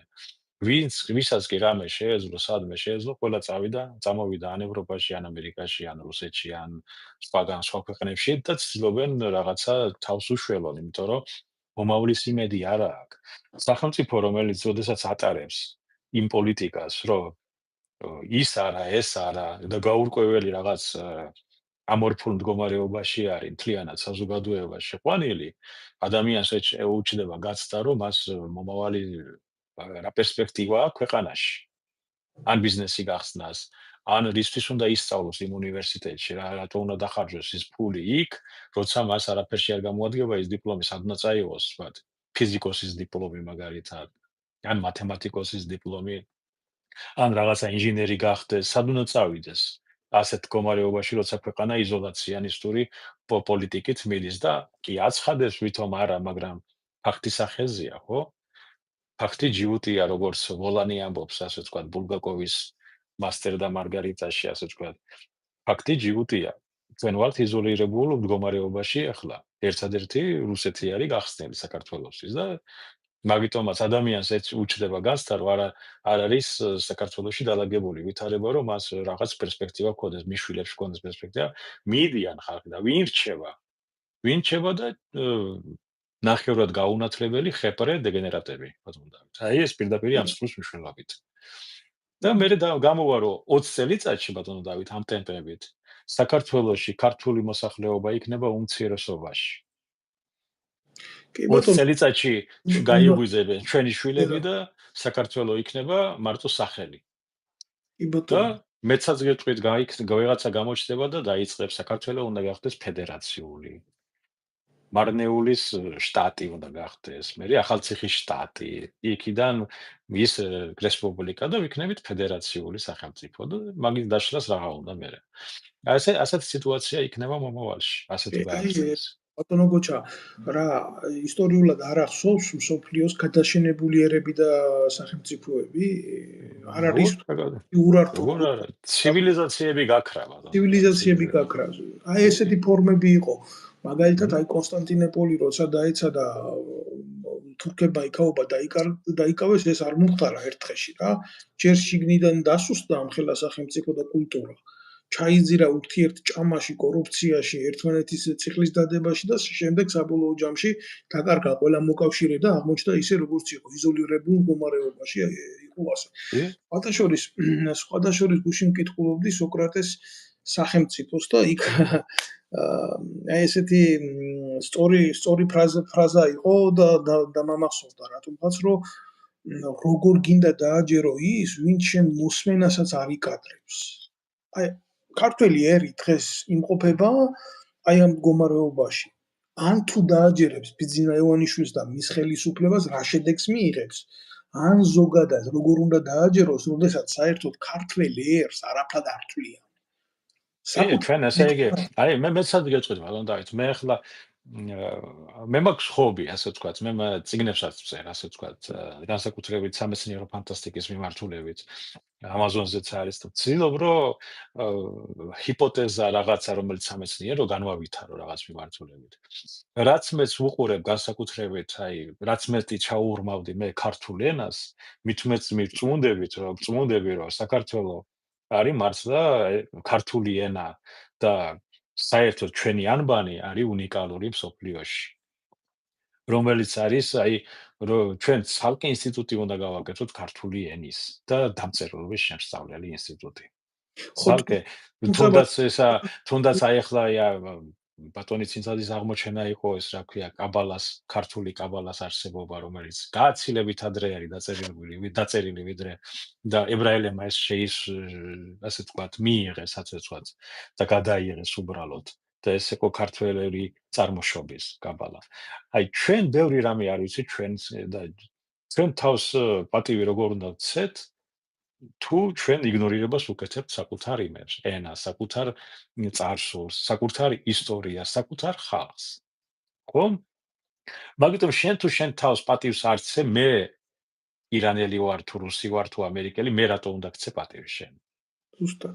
სხვათა შორის ბატონო გოჩა არა მარტო ენის დეგრადირება ქვედა ეშელონებში მიდის, არამედ საპარლამენტო ტრიბუნიდან თქვენ ვერ გაიგებთ ოფიციალური პირების მიერ თუნდაც იმ დრესკოდულ ეგრეთ წოდებულ დრესკოდ ჩარჩოებში მოსულ სავალდებულო ბიუროკრატიულ ენას, აი ესე რომ ვთქვათ, რომელიცაც უნდა იყოს აღჭურვილი ნებისმიერი პარლამენტარი. პარლამენტის თავმჯდომარე ამბობს აი ესე: ლუზერები და ვინერები. მე აი ხო არ მქონდა ქართული ენა, კაც არის ქართული ენის იგნორირება. ბატონ დავით, ესე იგი გაიხედეთ ქუჩებში ძირითადად დაწყებული მაღაზიებში აბრები როგორ არის გამოფენილი მარჯანიშვილზე, მენიუები როგორ არის, ანუ მენიუ როგორ საჭირო ჩამონათვალი რესტორანში როგორ არის გაწერილი და შემდეგ. ქართული ენა უნდა იყოს, ასე ვთქვათ, ქართული ენის ინსპექტორი უნდა იყოს. კი, უნდა იყოს. უნდა რომელიც აწარმოებდეს, რომ სახელმწიფო მეთაური იქნება ისა, მინისტრი იქნება და ისა, სანამ ის მინისტრად დაინიშნება, იმან ქართული ენის ტესტი უნდა ჩააბაროს, ქართული ენა გრამატიკა უნდა კარგად ჩააბაროს, მისი რიტორიკა უნდა იყოს კარგად შესწავლილი, სანამ იმას წარადგენ მინისტრად. იმას რა უნდა მინისტრად, როცა ქართული ენა არის ის და რაღაც სისულელეებს პორტყუნებს, ხო? ეს ჩვენ აგვაქვს უფლება რაღაცა კერძო პირებს რაღაცა შეცდომა გაუშვათ, მოვიგონოთ ლუზერი და ვინერი და ასე შემდეგ, რაც ვინა ის დავაკვირდეთ. სახელმწიფო ენაზე, სახელმწიფო თანამდებობაზე ვინც მუშაობს, მან უნდა იცოდეს ქართული ენა ზედმიწევნით, აკადემიურად, კარგად. აკადემიურად კი გეთანხმებით. აგერ ხო თქვა მაგალითად, შინაგან საქმეთა მინისტრმა საქართველოს გულიზა მე ყველაფერს ვიკადრებ. ნუ ახლა კი არ დავცინი, ეს არც აქცენტია და არც ელემენტარული კუთხური ნათქვამი არის რა.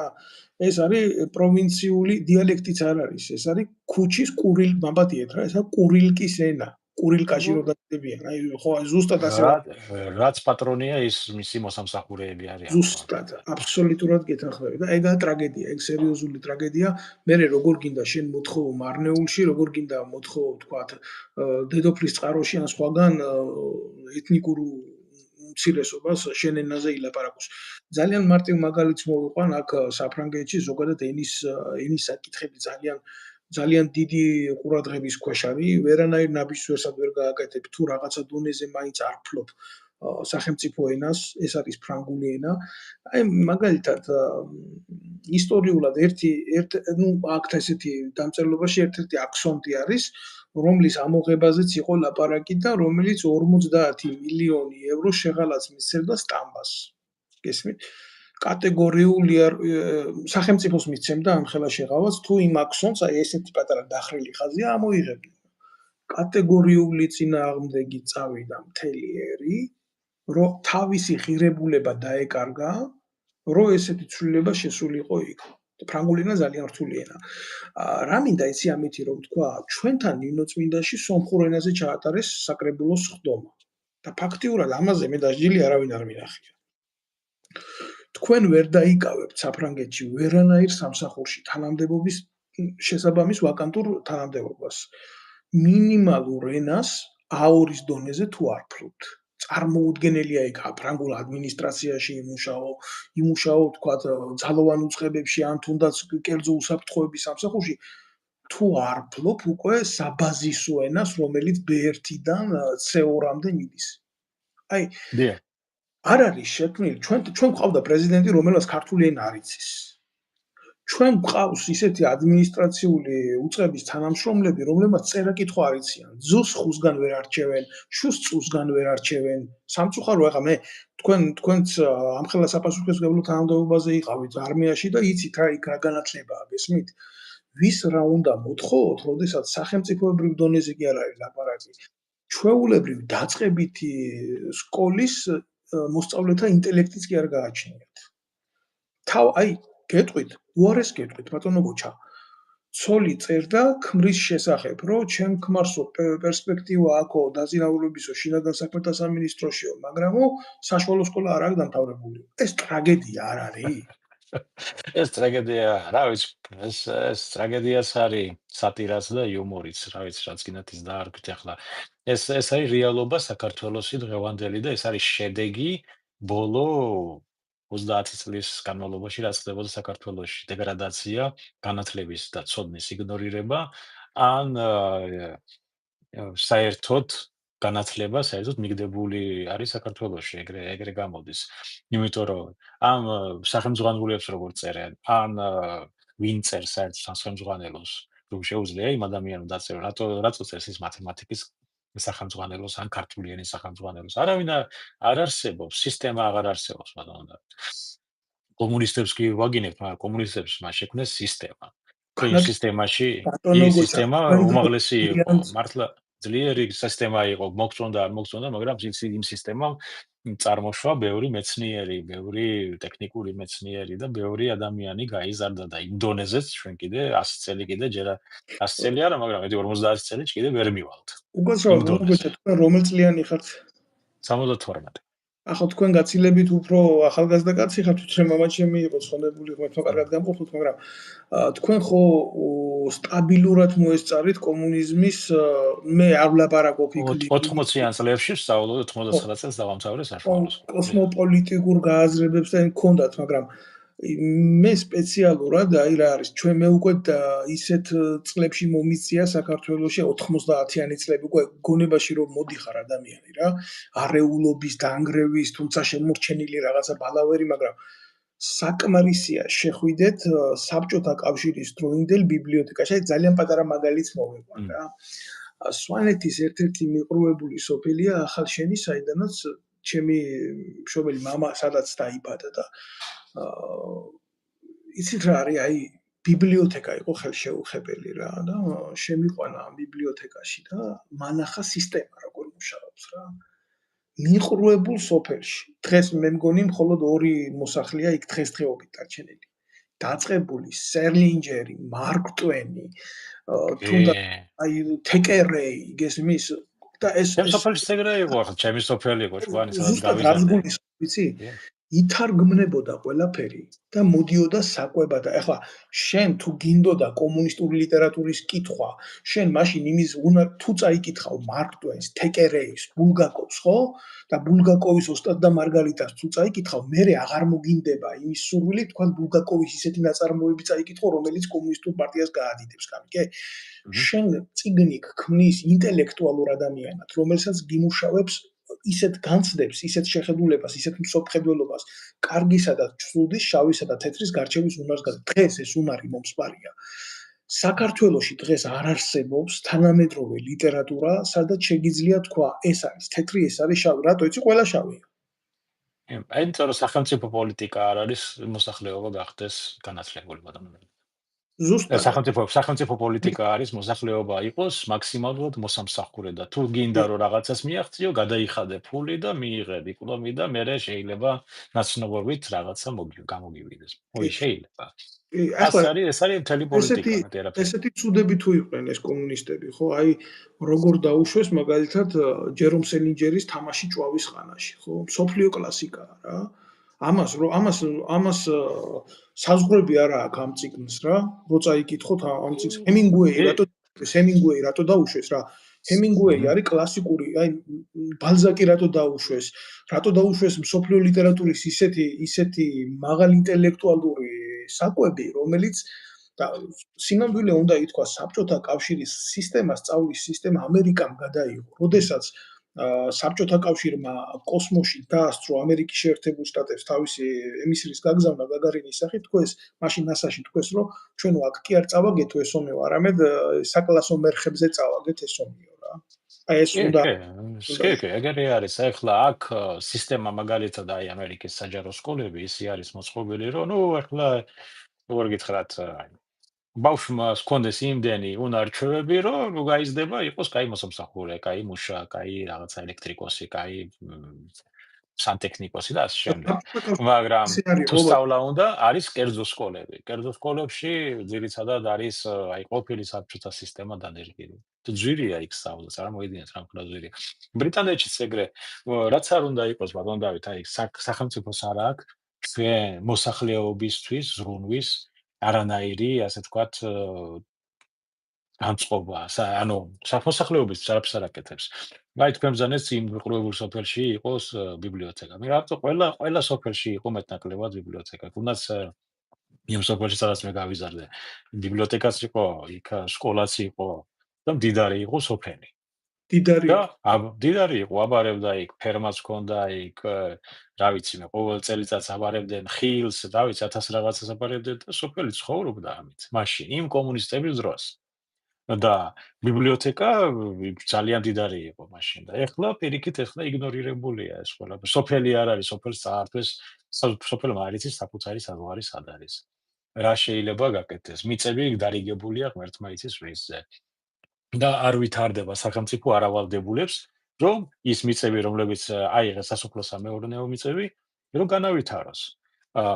ელემენტარულად უნდა დაადგინონ ისე რა ქვია, რაც შეიძლება მეტი როგორ გითხრათ, რაც შეიძლება მეტი, ყველა მიწა, რომელიც სასოფლო-სამეურნეობის დანიშნულება ჰქონდა და გაცემულია კერძო პირზე, უნდა დაადგინოს გადასახადი, რომელიც მას უნდა შეუვიდეს ის მიწა თუ დამუშავდება. თუ არ ამუშავებს მიწას ადამიანი, მაშინ ორმაგი გადასახადი უნდა გადაიხადოს. ეს სისტემა უნდა დაინერგოს, ბატონ დავით. მაგრამ აქამდე უნდა მივიდეს, ეხლა ეგ შორს მიმავალი გეგმა არის, მაგრამ ელემენტარულად რომ სახელმწიფო მიზრუნოს მოსახლეობაზე და შექმნას პირობები, რომ მოსახლეობა განვითარდეს საკუთარ ქვეყანაში, საკუთარ სოფელში და რეალიზება მოახდინოს საკუთარი მიზნების, ეს არის პირდაპირ ვალდებულება მათი. მაგრამ ჩვენი მთავრობა გინდა ოპოზიცია, გინდა პოზიცია ერთად რო შეკრიფო, მაგდენი ჭკუა არ მოეკითხებათ არც ერთს. და არც გეგმა აქვს და არც ხედვა აქვს და არც საერთო წარმოდგენა არ აქვს რა უნდა გააკეთონ. აი ბევრი ფიქრობს, რომ აი ჩვენ გვერდით მეზობელი არის რუსეთი, თურქეთი, მე რა არის. შენი სიტყვა გეთქმის შენ ქვეყანაში. და შენ უნდა იდგეს შენ ფეხზე. შენ უნდა ყავდეს მაშინ ჯარი, შენ უნდა ყავდეს უსაფრთხოების სამსახური, რომ იმას არ უღირდეს შენთან ძალით დაპირისპირება. კი, არ მაშინ უღირდეს. შვეიცარიამ რა უნდა თქვას, როცა ხო, გერმანია ყავდა აგერ გვერდზე და მეორე მსოფლიო ომით ლამის რუსეთის ბოლოში გავიდა. ხო, სიტყვაზე რომ ავიღოთ, მთელი ევროპა ყავდა და ამიტომ შვეიცარიას არ უნდა ყოლოდა შეიარაღებული ძალები? შვეიცარიას რო შეიარაღებული ძალები ხო, გერმანიას არ დაესიზრება დღეს. ზუსტად დღეს პრობლემებიც და ესეა. იმას აქვს დასაცავი რაღაცა და ჩვენც შეგვიძლია შევქონათ იგივე პირობები გვაქვს რაც შვეიცარიას, იგივე პირობები ჩვენ შეგვიძლია შევქონათ თუნდაც იგივე საცავები და გავხდეთ მიმზიდველი ჩვენი მეზობელი ასე ვთქვათ ახლო აღმოსავლეთისთვის, რომ მოიტანონ თავიანთი ფული და შეინახონ საქართველოში. ამის 200 მილიარდის მინიმუმ ის არის რა ქვია თავისუფალი ასე ვთქვათ საშუალება რომ მოიზიდო. და ეს ამუშაოს შენი ქვეყნის სასარგებლოდ, როგორც ეს შვეიცარიამ გააკეთა. მან შექმნა ეს პირობა. ამგენმა რაც შეიტანეს და ნაცისტურმა გერმანიამაც კი ნაცისტურ გერმანიასაც კი არ გაუვლია თავში, რომ შვეიცარიაში შესულიყვნენ. კი ბატონო, კი ბატონო. იმიტომ რომ იცოდნენ რასაც დაიჭერდნენ. ბოლო ის მინდა რომ აღნიშნო, რომ ახლა პროპაგანდა რაც მუშაობდა საქართველოში, ამგენმა რაც გააკეთეს, ერთი ახლა არაბებიდან წამოიღეს ფული და დაახლოებით რანაირ რაღაცა იყო, იცი? ამერიკელები დებდნენ საქართველოში ფულს, ესენი ყვიროდნენ ნარატივჩიკები, ამერიკა შენ რამეს ტყუილა უფასოდ გაიკეთებს? მერე ევროპა დებდა ფულს, ევროპა შენ რამეს ტყუილა უფასოდ გაიკეთებს? ახლა არაბებიდან რო წამოიღეთ ფული, მინდა გკითხოთ. არაბები რამეს თქვენ უფასოდ გაიკეთებს? ეს დაახლოებით რანაირ რაღაცა, იცი? მურმანყუს რო ჩაედო საქართველოში ინვესტიცია. ბოდიში არაბებისთვის, მაგრამ აი დაახლოებით ესეთი რამე არასოდეს ხდება, რატო ჩადებს ადამიანი ფულს? მნიშვნელობა არ აქვს, ნებისმიერი ადამიანი, არაბი იქნება ამერიკელი თუ იმან სარგებელი არ ნახა, მაგრამ აქ ლაპარაკია ის არის, რომ იმაში კი არ არის, რომ იმან არ უნდა ნახოს სარგებელი. ახლა ჩვენი სარგებელი რა არის მაგ შემთხვევაში? ჩვენ რას ვიღებთ? ამაზე პასუხს არავინ არ სცემს. და არა აქვს პასუხი, იმიტომ რომ twin-ი არ აქვს მაგდენი ლაპარაკონ. ახლა ტრამპს დასცინიან და იმას ეუბნებიან, ის არის ის, ეს არის ის, ესა თქვა. ტრამპის მიათებიც არ არიან ჩვენთან საქართველოში. ბატონო გოჩა, ამ იდიოტებს მინდა ესეთი რაღაცა უთხრა. აი სხვათაშორის ეს რა ქვია, ზელენსკის მიმართებაში დიქტატორიაო და თქვა ისეთი რაღაცები, რაც მისი პატრონები გაანაწყენა აქეთ-იქეთ და ამას მოყვა საქართველოს დიდი მნება და ღელვა და აქედან მინდა იმ ძალიან აღელვებულ თინა პულიმიოტიშიცას და ბევრი ვინც არიან რა. თუ რამე არ მოგწონთ ჯიგრებო, ხო, საქართველოში ხო იცით ამერიკის საელჩო სად არის? აბა გაბედეთ მისვლა იქ და თქვენი პოზიციების გამოხატვა. ხო მთელი თქვენი შეგნებული ცხოვრება საქართველოს დემოკრატიას თესავთ. დემოკრატიული იქნება ეს აზრი, მიხვიდეთ ამერიკის საელჩოსთან და თუ რამე არ მოგწონთ, უთხრათ მაგას ვერასოდეს ვერ გააკეთებთ. რატო იცი? არასოდეს თქვენაირი ადამიანები სულით დემოკრატები არ არიან და იმ ტრამპს რაც შეეხება, ხო? მაგიდაზე უდევს როგორც პრეზიდენტს სრული ანგარიში. ვინაა, ვინ მისი პატრონია, ვინ მისი ფული სად ჩადო, როგორ ჩადო, რანაირად ჩადო და რამე განცხადებას რო აკეთებს, ისეთ განცხადებას არ აკეთებს, რომ იმ ტოტზე იყოს და ისხე მოჭრას. თუ ვინ მას ამოიღებს, ისეთ პასუხს მიუბრუნებს დოკუმენტალურად იმას, მისი ამოღების სურვილი არ იქნება მე. რა თქმა უნდა, ახლა პრობლემა კიდევ აქ მეორე მხარე ის არის, რაც ამერიკამ დაუშვა საქართველოში. ის არის, რომ მათ გამოზარდეს ადამიანები კომკავშირელები საქართველოში უარესი. თანამედროვე კომკავშირელები, რომელიც, რაღაც იდეები აწუხებთ, რაღაცა ისა, შეიძლება ცუდიც არ არის, მაგრამ აქ ლაპარაკია იმაზე, ეკონომიკა როგორ მაშინ. იდეებით ეკონომიკა არ ვითარდება. ეკონომიკას უნდა ცოდნა, პრაგმატული გათვლა და ფინანსები. ეს საიდან უნდა გავაკეთდეს? აი მაგი არავის არ უსწავლია. მაგითომაც ვსავართ მაგ დღეში. ხო და ჩვენ სანამ არ ვისწავლით ჩვენი ეკონომიკის მართვას, ჩვენი ფინანსების მართვას, ეს თანამედროვე კომუნისტები და კომუნისტები კი არა, კომკავშირელები უბრალოდ კომუნისტებამდე ჯერ ვერ გაიზარდნენ. ეს თანამედროვე კომუნისტები ვერ შექმნიან იმ გარემოს, რომ საქართველოს განვითარდეს სწორად. ელემენტარულად ახლა ეს იყო ოცნების მთავრობა იყო, მე რო დაუწერე წერილი, რომ რატო არ შეიძლება საზღვაო გადაზიდვებით დაკავდეს ქართული კომპანიები, ქართული ეკიპაჟებით. მინიმум 30% ტვირთი რო გაიტანოს ქართულმა კომპანიამ, ქართულმა ეკიპაჟმა, ქართული დროშის ატარებელ გემმა. და პასუხი მივიღე რა ოფიციალურად ამაკ მე გადმოგიგზავნით ჯურაჭირო არის. რომ საქართველოს თავისუფალი ქვეყანაა და ყველა შეუძლია აკეთოს ბიზნესი. ხო და კი ბატონო, აი ყველა შეუძლია აკეთოს და ქართველ ადამიანმა რა ქნას, რომელსაც უნდა დაიწყოს ბიზნესი, ხო? აქ როგორ არის? აქ ამერიკაში მაგას აქვია catch-22, ანუ რას ნიშნავს? სამუშაოს ვერ იწყებ, რომ გამოცდილება არ აქვს და გამოცდილებას ვერ იღებ, რომ სამუშაო არ აქვს. და საქართველოს იგივე მომენტშია, ჩვენ ვერ ვდიდრებით, იმიტომ რომ დაწყება გვინდა და ვერ ვიწყებთ, იმიტომ რომ არ აქვს ფული. და საიდან დავიწყოთ? არ დატოვოთ თქვენი სიტყვა, ძალიან მაგარი რაღაცა კი უთქვიათ რა და თქვენც სწორი ფორმულირება მიეცით, მაგრამ სამაგიეროდ ჩინეთთან არიან დაკავებული ბიზნესით, ბრჭყალებში სამწუხაროდ უნდა აღვნიშნო რა. მომაწოდეს ახალი მასალები, შოკირებული დავრჩი ჩინეთიდან უკანონო ემიგრაციის შედეგად ჩამოყავთ ქალები, დაახლოებით 200 ქალია ჩამოყვანილი საქართველოში და გახსნილი აქვს საპატრიარქოელი ვიღაცა მღვდელი ყანდური მალხა შაიშმელაშვილის სასახლეში უკანონო სუროგაციის ცენტრი. და დაკავებულები არიან ამ ბიზნესით. აი რა მოიტანა, თურმე რა ყოფილა რა, მოტივი ჩინეთთან ურთიერთობების. თქვენ გესმით რაშია საქმე, ეს როგორი ფაქტებია, იცი? აი ბავშვები ამ უკანონო არალეგალური სამედიცინო ჩარევების შემდეგ გარდაიცვლებიან, ნაყოფები გარდაცვლილები იბადება და ამ სასახლის ეზოში მარხავენ ბავშვებს. მართლები ყოფილან, მაგრამ საქართველოს თავისუფალი ქვეყანაა და ყველა შეუძლია აკეთოს ბიზნესი. გესმით რაშია საქმე? შოკირებული ვრჩები, აი, ოღონდ მართლა გეუბნებით, ესეთი რაღაცეები არ არის სახუმარო საქმეები რა. საქართველოში, ბატონ დავით, აი მე გეტყვით ახლა საქართველოში უნდა იყოს ელემენტარულად დაცული შრომითი უფლებები საქართველოს მოქალაქის. კი ბატონო, ვაკეთონ ბიზნესი, კი ვინ ამბობს უარს, მაგრამ იქ უნდა დაკავებული იყოს საქართველოს მოქალაქე იმ ბიზნესში. და დამიმტკიცოს, რომ ის იმ სპეციალისტს ვერ პოულობს რაღაცა მექანიკოსი იქნება, მშენებელი იქნება. არა ბატონო გუჩა, მაგამდე ძალიან დიდი სიმაღლეა, ხო და ეს აბა გახსენით სხვა ქვეყანაში თუნდაც იგივე რა ვიცი მე ახლა მეგობარი მყავს საბერძნეთში აქ ბიზნესი და ძლივს დაარწმუნა ის რომ ერთი ქართველი მენეჯერი ჩაეყვანა იქ, იმიტომ რომ შირდებოდა რაღაც საქმეში და იქ ვერ პოულობდა. იმადა ქართულიან აიცოდა. მოკლედ ძალიან რთულია. იგივე უნდა შეიქმნას საქართველოში. გინდა ბიზნესი, კი ბატონო, გახსენი. გინდა ისა რა ქვია, დაასაქმე უნდა იყოს საქართველოს მოქალაქე დასაქმებული. აი მაგალითად, საჩხერეში გახსნა რაღაც კომპანია, თქვათ სიტყვაზე. საჩხერელი ვერ მოიძებნა, რომ იქ იმუშაოს ჩინეთიდან და ამერიკიდან და იქიდან რუსეთიდან ვარ ჩამოიყვანოს, ან თურქეთიდან.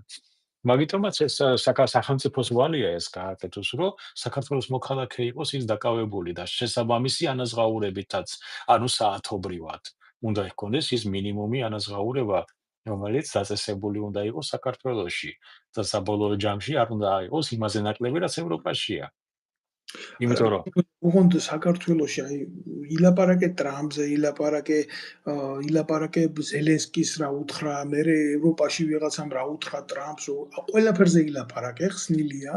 ოღონდ ნუ ილაპარაკებ შრომის უფლებებზე, ოღონდ ნუ ილაპარაკებს არსებო მინიმუმზე, ოღონდ ნუ ილაპარაკებ ყოველდღიურ ინდექსზე, გარდაცვალების, შობადობის. აი ესეთი რაღაცეები ქვეყანაში არის ტაბუირებული რა. ოღონდ მართლა ტაბუირებულია და არალეგალური შავი ბიზნესი, ნარკოტიკის, სუროგაციის, ადამიანის ორგანოებით ვაჭრობის, ესეთი რაღაცეები ხდება განაყოფიერებული და მოდის ზოგადად მე ვფიქრობ, რომ ჩვენი ქვეყანა უკვე ტოტალისტური ქვეყანაა თავისი ცნობიერებითი აზრით, იმიტომ რომ მონოპოლიზირებულია აბსოლუტურად პოლიტიკური სამყარო, ეკონომიკაში მხოლოდ და მხოლოდ მოქმედებენ ისინი, ფინანსურ წყაროებს გულისხმობ, ვინც არის კოლაბორაციაში დღევანდელ ხელისუფლებასთან, სხვას უბრალოდ არ გაახარებენ, იქ წარმოუდგენელია, არანაირი ბიზნესის კეთება არ შეიძლება თუ ეს არ აწყობს ქართულ ოცნებას და თუ შენ მაგალითად უცხოელი ბიზნესმენი ხარ და მოდიხარ ანტაგონისტურ იდეებში მათ ბიზნესთან, მათ შემოსავლის წყაროთან, უბრალოდ გაგანადგურებენ, ესეც უნდა ითქვას. დანარჩენი არის უბრალოდ აი როგორ გითხრათ, იცით? საფოსტო ნომერი გვაქვს რა, როგორც ქვეყანას და როგორც სახელმწიფოს და ვართ ტერიტორია რა. არანაირი შიგთავსი ჩვენი ქვეყნის სახელმწიფოებრივი არ არის. ოღონდ ამას აი ახლა რატო აკეთებენ მაგას, ბატონო დავით, გეტყვი? მაგას იმიტომ აკეთებენ და მაგას იმიტომ არ ავითარებს ეს ხელისუფლებაც, იმიტომ რომ ჯერ ერთი მაგათ ტვინი არ ყოფნის მაგდენი. ეგ გააკეთონ. მეორე მიზანმიმართულება იმიტომაც ხედავთ რომ ეგ არ გააკეთონ, რომ ამ ბანკის პატრონება და მიკროსაფინანსოს და იმების პატრონება, რომელიც დაკავშირებული არის ელიტასთან, ეგრეთ წოდებულ ელიტასთან, მათ ფულის წყარო შემოდინება არ შეუძლეთ ემიგრაციისგან. ემიგრანტმა უნდა აგზავნოს ფული, ისინი უნდა დიზდებოდნენ და ეხლა ის ემიგრანტი თუ დაბრუნდა და აქ ეხლა მე მომთხოვა რა, ისა, მე რაში მაწყობს. აი აქედან მიდის. ის კაცი რომ რაღაც ხელფასი იღებს რაღაცა, იმას დამოუკიდებელი აზრიც აქვს, რაღაცა თავისი უნდა და ამ დროს მე ბანკირი ვარ, ბანკის მფლობელი ვარ, კაზინოს მფლობელი ვარ და ეხლა ფული როგორ ვაკეთო მე? ის თუ აქ მომივიდა და აქ დამიწყო თავისი, ასე ვთქვათ, უფლებების მოთხოვნა, ასე დაკმაყოფილება. მე მაშინ ფული როგორ უნდა გავაკეთო?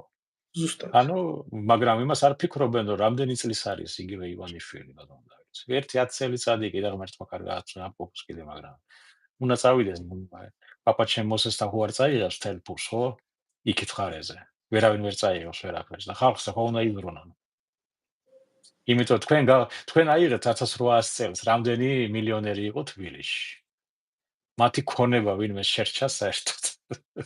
მაგას არ ფიქრობენ, რომ ეპოქას მიაქ ეს ყველაფერი წარმავალია და არავის არაფერი არ დარჩება მუდმივად. და თუ დაუტოვებ მოსახლეობას, თუ დაუტოვებ სახელი მაინც შეგრჩება კარგი, ხო? მაგდენს არ ფიქრობენ. მაგრამ ფეხებზე კიდიათ საქართველოს და საქართველოს მონური შრომით შესული ფულით ცხოვრობენ და არსებობენ და გეუბნებიან შენ, რომ მე უნდა ამირჩიო თუ არა და ომი იქნება. აი ეს არის მათი პოლიტიკა, მოკლედ, ბატონო დავით. მე ვფიქრობ, რომ ყველაფერს აქვს როგორც თავისი დასაწყისი, ისე თავისი დასასრული და ეს დასასრული დადგეს იმაზე შეიძლება ადრე ვიდრე თავად წარმოუდგენიათ. მაგრამ ამავდროულად არ არის უცხო ამბავი ქართველმა ერმა ეს უნდა იცოდეს, რომ ვინც ბევრი ფული იშოვა უკანონოდ, ისინი მას ამ ფულს ისე უყურებენ, როგორც პოეტები თავის შემოქმედებას. ისე ეფერებიან, როგორც მშობლები საკუთარ შვილებს ამ ფულს. და ზოგადად მათ ამ ფულზე მეტი ძვირფასი ქვეყანაზე არავინ არ აყავს და არც არავინ მათზე უკეთესად მიაჩნია. როგორც წესი ხალხისთვის ასეთ ადამიანებთან ურთიერთობა ძალიან რთულია. ესეც სოკრატეს სიტყვები, ეს ჩემი სიტყვები არ არის, ეს დიდი გამოცდილება არის ანტიკური. ხო და არაფერი არ შეცვლილა ანტიკური პერიოდიდან იმ ხალხს. ადამიანი არ იცვლება ბატონო.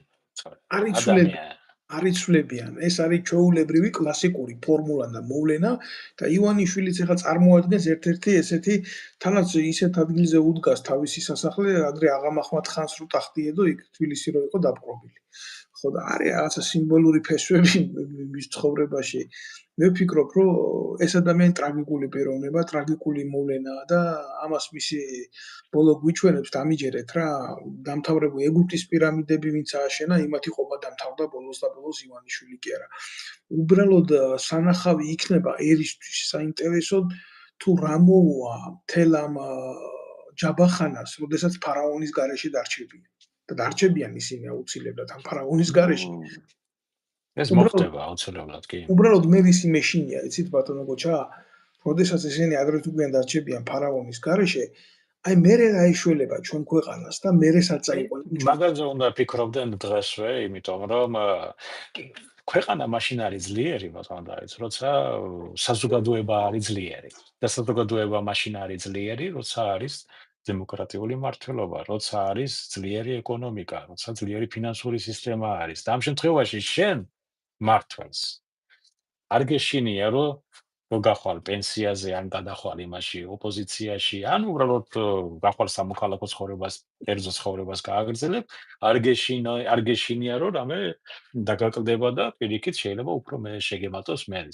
აი, მხოლოდ ასეთ საზოგადოებაში შეიძლება განვითარდეს, მაგრამ ეს საზოგადოება, რომელსაც ქმნის ახლა ოცნება და ეს კოლექტიური ნაცმოძრაობა, de facto ეს არის ისა, რა ქვია, ბანაკებად დაშლა. შენი იმისიანი ხარ, მე ამისიანი ვარ, ასე.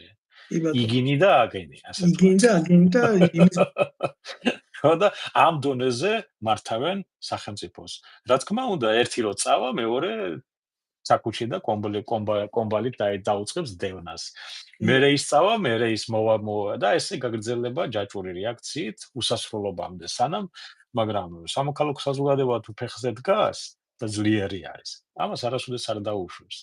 ეხლა თქვენ გონიათ, რომ ეხლა თქვათ, თუნდაც ასეთი მართლობა, ივანიშვილი 100 წელი ვერ გახდებოდა პრემიერ-მინისტრი, საზოგადოება რო ძლიერი იყო საქართველოში. ან სააკაშვილიც. ვინ მიუშვებდა? ანა თუნდაც ავიღოთ აგერ ჩვენ მეზობელ რუსეთს შევხედოთ. ვინ იყო პუტინი კავშირთა კავშირის დროს? შემოდნებს ათრევდა საბჭაკისას, ვсё. აი ეს იყო მისი დონე. და ეგეთი დონე არის დღეს საქართველოშიც. გუშინ იმასე ფარსოვში კი და ისე იყო, რა ქვია, გადამყიდველი ზუაჩკების დღეს ის არის, რა ქვია, ქვეყნის მართველი. ეს არის უარყოფითი სელექცია, ხო? უარყოფითი სელექციის მომენტი. საზოგადოების საუკეთესო შვილები არის გარიყული საზოგადოებრივი ცხოვრებიდან, საუკეთესო განათლებული ადამიანს არ ყოფნის ის იმდენი ისა სითავხედე, რომ ესე მოიქცეს, როგორც ახლა იქცევა ჩვენის პოლიტიკური სპექტრი.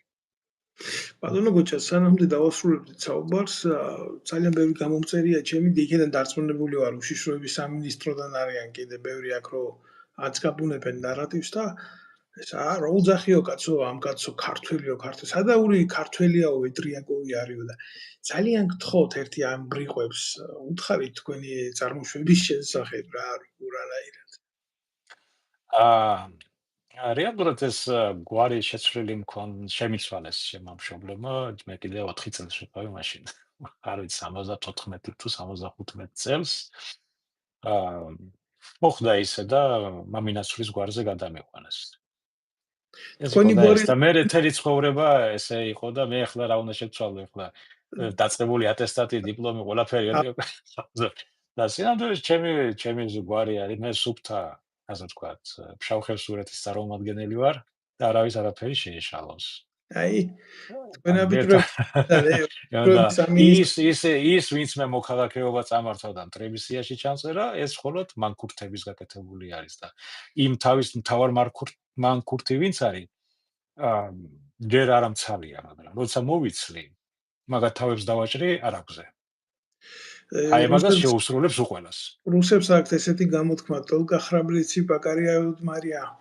ხო, რა თქმა უნდა, ეგ ეხლა ვინც არიან აი ეს დარჩენილები ეს აი ბოდიში და პოლიტიკური ნაბიჯვრები პირდაპირ ამ სიტყვას დავიხმარ მე მაგაც არის ეს არის დონე რაღაც ჭეკლასის და მეცოდება უბრალოდ საქართველოა ცოდო ბატონო დავით საქართველოა ჩვენ თავი მეცოდება ჩემი თავის რა მინდა მე აქ ან თქვენ იქ ჩვენი ადგილია საქართველოში ჩვენ უნდა ვიზრდებოდით ვირჩევოდით პრომობდეთ საქართველოში ვაკეთებდეთ რაღაცა საქართველოსთვის და რაღაცა აუცილებელი არა თანამდებობაზე იყო უბრალოდ იყო შენ სოფელში რაღაც ფერმერობა რაღაცა კომპანია კონდეს რაღაცა კონდეს შენ და სადმე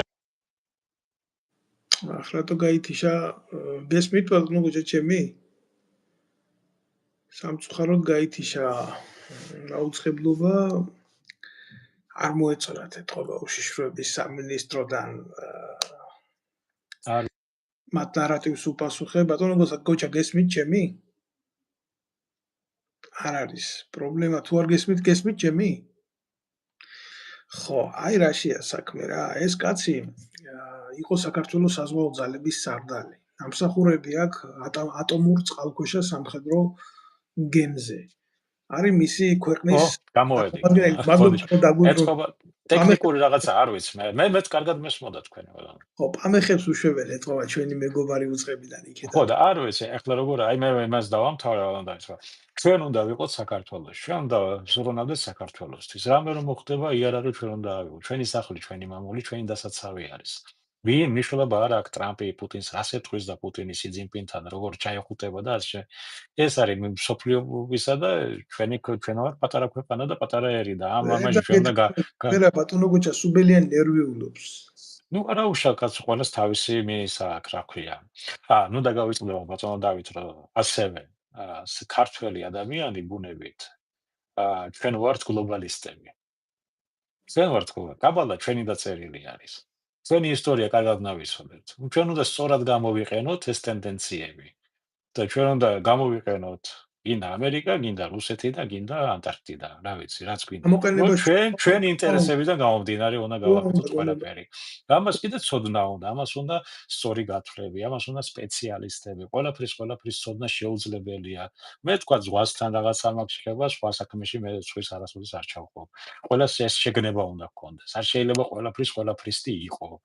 ჩვენ ქვეყანას უნდა მივხედოთ და ეს არაკაცები რომლებიც ხედან იქა და რაღაცას წარმოადგენენ ვითომ მაგრები და ვითომ მე უნდა ვაწარებდე რუსულ გვარს და ეგენი ქართულ გვარს ბატონო დავით აი ყველაფერი დროებითია ბატონო ბოჩა მაგენი კარგად იყვნენ და მე მივცემ ჩემ გვარს მაგენს პრობლემა ნუ როგორც უნდა იყოს მაგათ მარტო გვარებიათ ქართული დანარჩენი სული ყველაფერი ფულზეა გაყიდული ყველაფერი ოდიში თქვენთან არასოდეს არ დამოვიწყდება ერთი ბიჭი იყო სისხლით და ხოცით ქართველი კაცო გარდაიცვალა შემდეგ ჩამოასვენეს რუსეთიდან და საქართველოში დაკრძალეს რა და ისე იყო რომ არ ქონდა საქართველოს მოქალაქეობა რა და უნდა ამათ იჭმური დედავატირე ხელი ვერ მოუწერა ვერავენ რომ აი რომ გამხდარიყო საქართველოს მოქალაქეობა მოუწერე ხელი რატო არ მოუწერდი კაცო ქართული გვარის ქართული სულის ქართული გულის კაცი იყო და მირეკავს უშიშროების სამინისტროდან ვიღაცა ვირთხა რა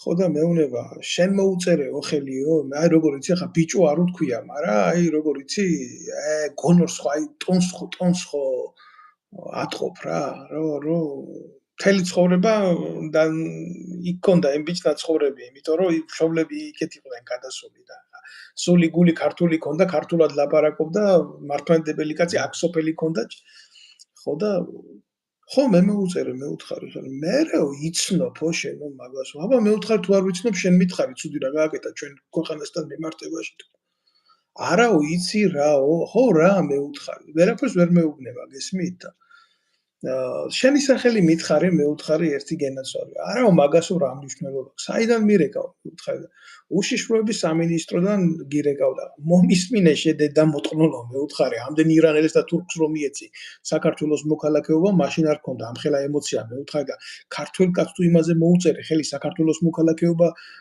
მოქალაქე რო იყოს ამაზე გაქვს ემოცია მეთქი და ეგრევე დამიდო ყურმილი რა ბიჭო თუ ქვეყნის მტერია მოღალატეა უბედურია რავა წავიდოდა რუსეთში ჩააგდებდნენ სამარეში და ჩალპებოდა ხო იქ მკვდარმაც კი საქართველოში მოინდომა ყოფა იმის საფლავს ვენაცვალე ის ერთი მკვდარი მირჩევნია ამდენ 1000 ცოცხალს ბატონო გოჩა და რაზე მწყდება იცი გული ჩვენ გვაკლია ხელისუფლებაში ისეთი ადამიანები, რომლებიც სახელმწიფოს მიუდგებიან როგორც სახელმწიფოს და არა მეწველ ძროხას. ახლა გეტყვი რა, ეს ძალიან ელემენტარულად გვარდება. საქართველოში ჯარში სამსახური უნდა იყოს ვალდებულება ყველა ქართველი მამაკაცის და შეიძლება მანდილოსნის ვისაც თუ უნდათ. და არ უნდა მსახურობდეს არც პოლიციაში, არც უშიშროებაში, არც სხვა ნებისმიერ თანამდებობაზე სახელმწიფო უწყებაში ადამიანი, რომელსაც ჯარი არ აქვს გავლილი და არ დაუმტკიცებია თავისი, ასე ვთქვათ, პატრიოტი, ასე ვთქვათ, დამოკიდებულება ქვეყნის წინაშე. ვალდებულება თუ არა აქვს მოხსნილი მას სამხედრო, იმას რა უნდა ანიშვრებაში ან იმაში. მას, ესე იგი, მას ეთაკილება სახელმწიფო თავდაცვაში მონაწილეობა მიიღოს როგორც ჯარისკაცმა, მან როგორ უნდა გააკეთოს სხვა მნიშვნელოვანი გადაწყვეტილებები, როგორ უნდა მიიღოს ქვეყნისთვის. და აქედან ჯარი უნდა იყოს აღრძელობითი მომავალი მოქალაქის, ასე ვთქვათ, რეზერვის გაზრდის ადგილი, ასე ვთქვათ. იქ უნდა მიდიოდეს, იქ უნდა მიდიოდეს ინდოქტრინიზაცია, ასე ვთქვათ, ადამიანი, ასე ვთქვათ, ახალგაზრდა ბიჭი რომ მივა, იქიდან უნდა გამოვიდეს სრულყოფილი, სამოყალიბებული ახალგაზრდა მამაკაცი, რომელსაც უყვარს სამშობლო და დამტკიცებული აქვს თავის სამსახურით, მან იცის იარაღთან ურთიერთობა და მას შეიძლება მიეცეს იარაღის დარების უფლებაც. მომავალში. აი ესე უნდა აიღზარდოს წელი ქვეყანა. მე ეგეთ კითხვას მე აღარ დაშავენ, ბატონო. საკუთარ ლოგინს არასაწოლს არასწორებენ. დარწმუნებული ვარ და ისე ხვდებიან უშიშროებაში და ნასკს დედამისაძლევენ საკუთარს გასარეცხად და ასეთი ხარ მაპატიეთ ეხა მაყურებელთანაც ბოდიშ ვიხდი რა, მაგრამ დამიჯერეთ რა, ეს კატეგორია რა, ვისაც მე ვიცნობ, ვინც დღეს ქვეყნის უსაფრთხოებაზე ზრუნავს, იმდენად რადიკალურად განსხვავებულია ჯერ ადამიანურ მოვლენებთან და ადამიანურ შეგრძნებებთან, არათუ სახელმწიფოზე ზრუნვაზე და მის უსაფრთხოებაზე, როგორც სადაც დედამისად. მე ვისურვებდი ყველაფერ კარგს. ბატონო გოჩა, ძალიან დიდი მადლობა მინდა მოგახსენოთ, რომ დღეს გამოყავით, რომ ჩვენთან გესაუბრათ, ყოფილიყავით ჩვენი სტუმარი. აი ეს დიდი პატივია ჩვენთვის და აუცილებლად ეს ჩვენი ვალიცაა გარკვეულწილად მოვიხადოთ საზოგადოების წინაშე, იმიტომ რომ საზოგადოების გამოთხიზლება უნდა გააკეთოს იმან, ვისაც აქვს ელემენტარული გამოცდილება და შეხედულება. ერთია პრეტენზია და ამბიცია გქონდეს რაღაცის, თან არ გქონდეს რაღაცის, მაგრამ ერთია ვალდებულება ილაპარაკო ის, რაც შენ იცი და რასაც ვერსად ვერ ისმენ ელემენტარული რა. მე გისურვებ წარმატებებს, მოგცემთ ბოლო ამ ეთერში ბოლო სიტყვას, ჩვენ გავაგრძელებთ ჩვენს გადაცემებს ბევრის გულის გასახედკად მინდა ვთქვა ესეთი რაღაცა და მოგცემთ დროს რომ დაემშვიდობოთ ჩემ გამომწერებს. კი, ერთადერთი რაც შემიძლია დავამატო, დიდი მადლობა ბატონ დავით. ცემბერს საუბრობთ ხოლმე, ვფიქრობ საქართველოზე, მაგრამ ბოლო ჯამში ბევრი ადამიანი მაინც ნიჰილისტურად არის განწყობილი. და განწყობის თეორიიდან გამომდინარე, ჩვენ უნდა ვიფიქროთ მხოლოდ და მხოლოდ საქართველოს სიკეთეზე.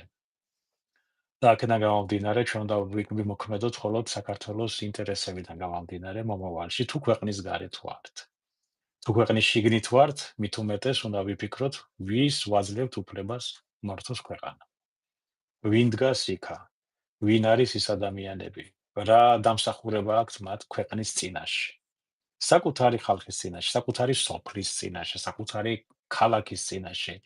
ის ადამიანი, რომ მინისტრი არის, იმას რა დამსახურება აქვს, მიღებული, გაკეთებული რა აქვს. გარდა იმისა, რომ ბატონ ივანიშვილს ტრაქსულ მოკავდა დღე-დაღამე ბანკში. ხო? აი აქედან უნდა დაუსვა კითხვა. და როდესაც წარადგენენ ამ იმეებს, რა ქვია, იდიოტებს მართლობაში, იმათ კითხვა უნდა დაუსვათ, ამათ რა უნდა აქ. რა უნდა იმას თავდაცვის მინისტრად, რომელსაც ჯარში არ მომსახურია. ერთი დღე არა გატარი, იმან რა თავდაცვის პოლიტიკა უნდა გააკეთა. რა არის სამხედრო პოლიტიკა საერთოდ? რა არის ელემენტარული გარემოს დაცვაზე როგორ ზრუნავს, რა გამსახურება აქვს იმ ადამიანს, რა განათლება აქვს, რა წარსული აქვს. კითხები ხო უნდა დაუსვათ ამ ხალხს. ამიტომაც ყველამ უნდა ასე ვთქვათ, გამოიფხიკოს ყურები, გონება, ტელევიზორი გადააგდოს იქიდან, ასე ვთქვათ, ცოტა ხნით და შეხედოს პრაგმატულად, რატომ არის ჩემი მაცივარი ცარიელი. აი ამ კითხვას დაუსვას პირველ რიგში და იმიტომ არის, რომ სამუშაო არ აქვს. რატო არ აქვს სამუშაო? აი მიხკევით ლოგიკას და მიხვალთ იქამდე, რომ იმიტომ არ არის სამუშაო, რომ მთელი პოლიტიკური სპექტრი დაკავებულია ჩვენი ძარცვით, მოსახლეობის ძარცვით. პირდაპირ ამ სიტყვის მნიშვნელობით. გინა პარლამენტი, გინა ხელისუფლება. მადლობთ ბატონო გოჩა თქვენი სიტყვისთვის მე დაგემშვიდობებით დღეს გისურვებთ ყველას წარმატებას კარგ დღეს ვინც მოგვიანებით ნახავს ამ ვიდეო ბლოგს თხოვ რომ გააზიაროს ეს ვიდეო ლაივი და გამოიწეროს ჩვენი არხი კარგად კარგად გრძანდებოდი ბაზარზე. კარგად. მადლობთ დიდი მადლობა.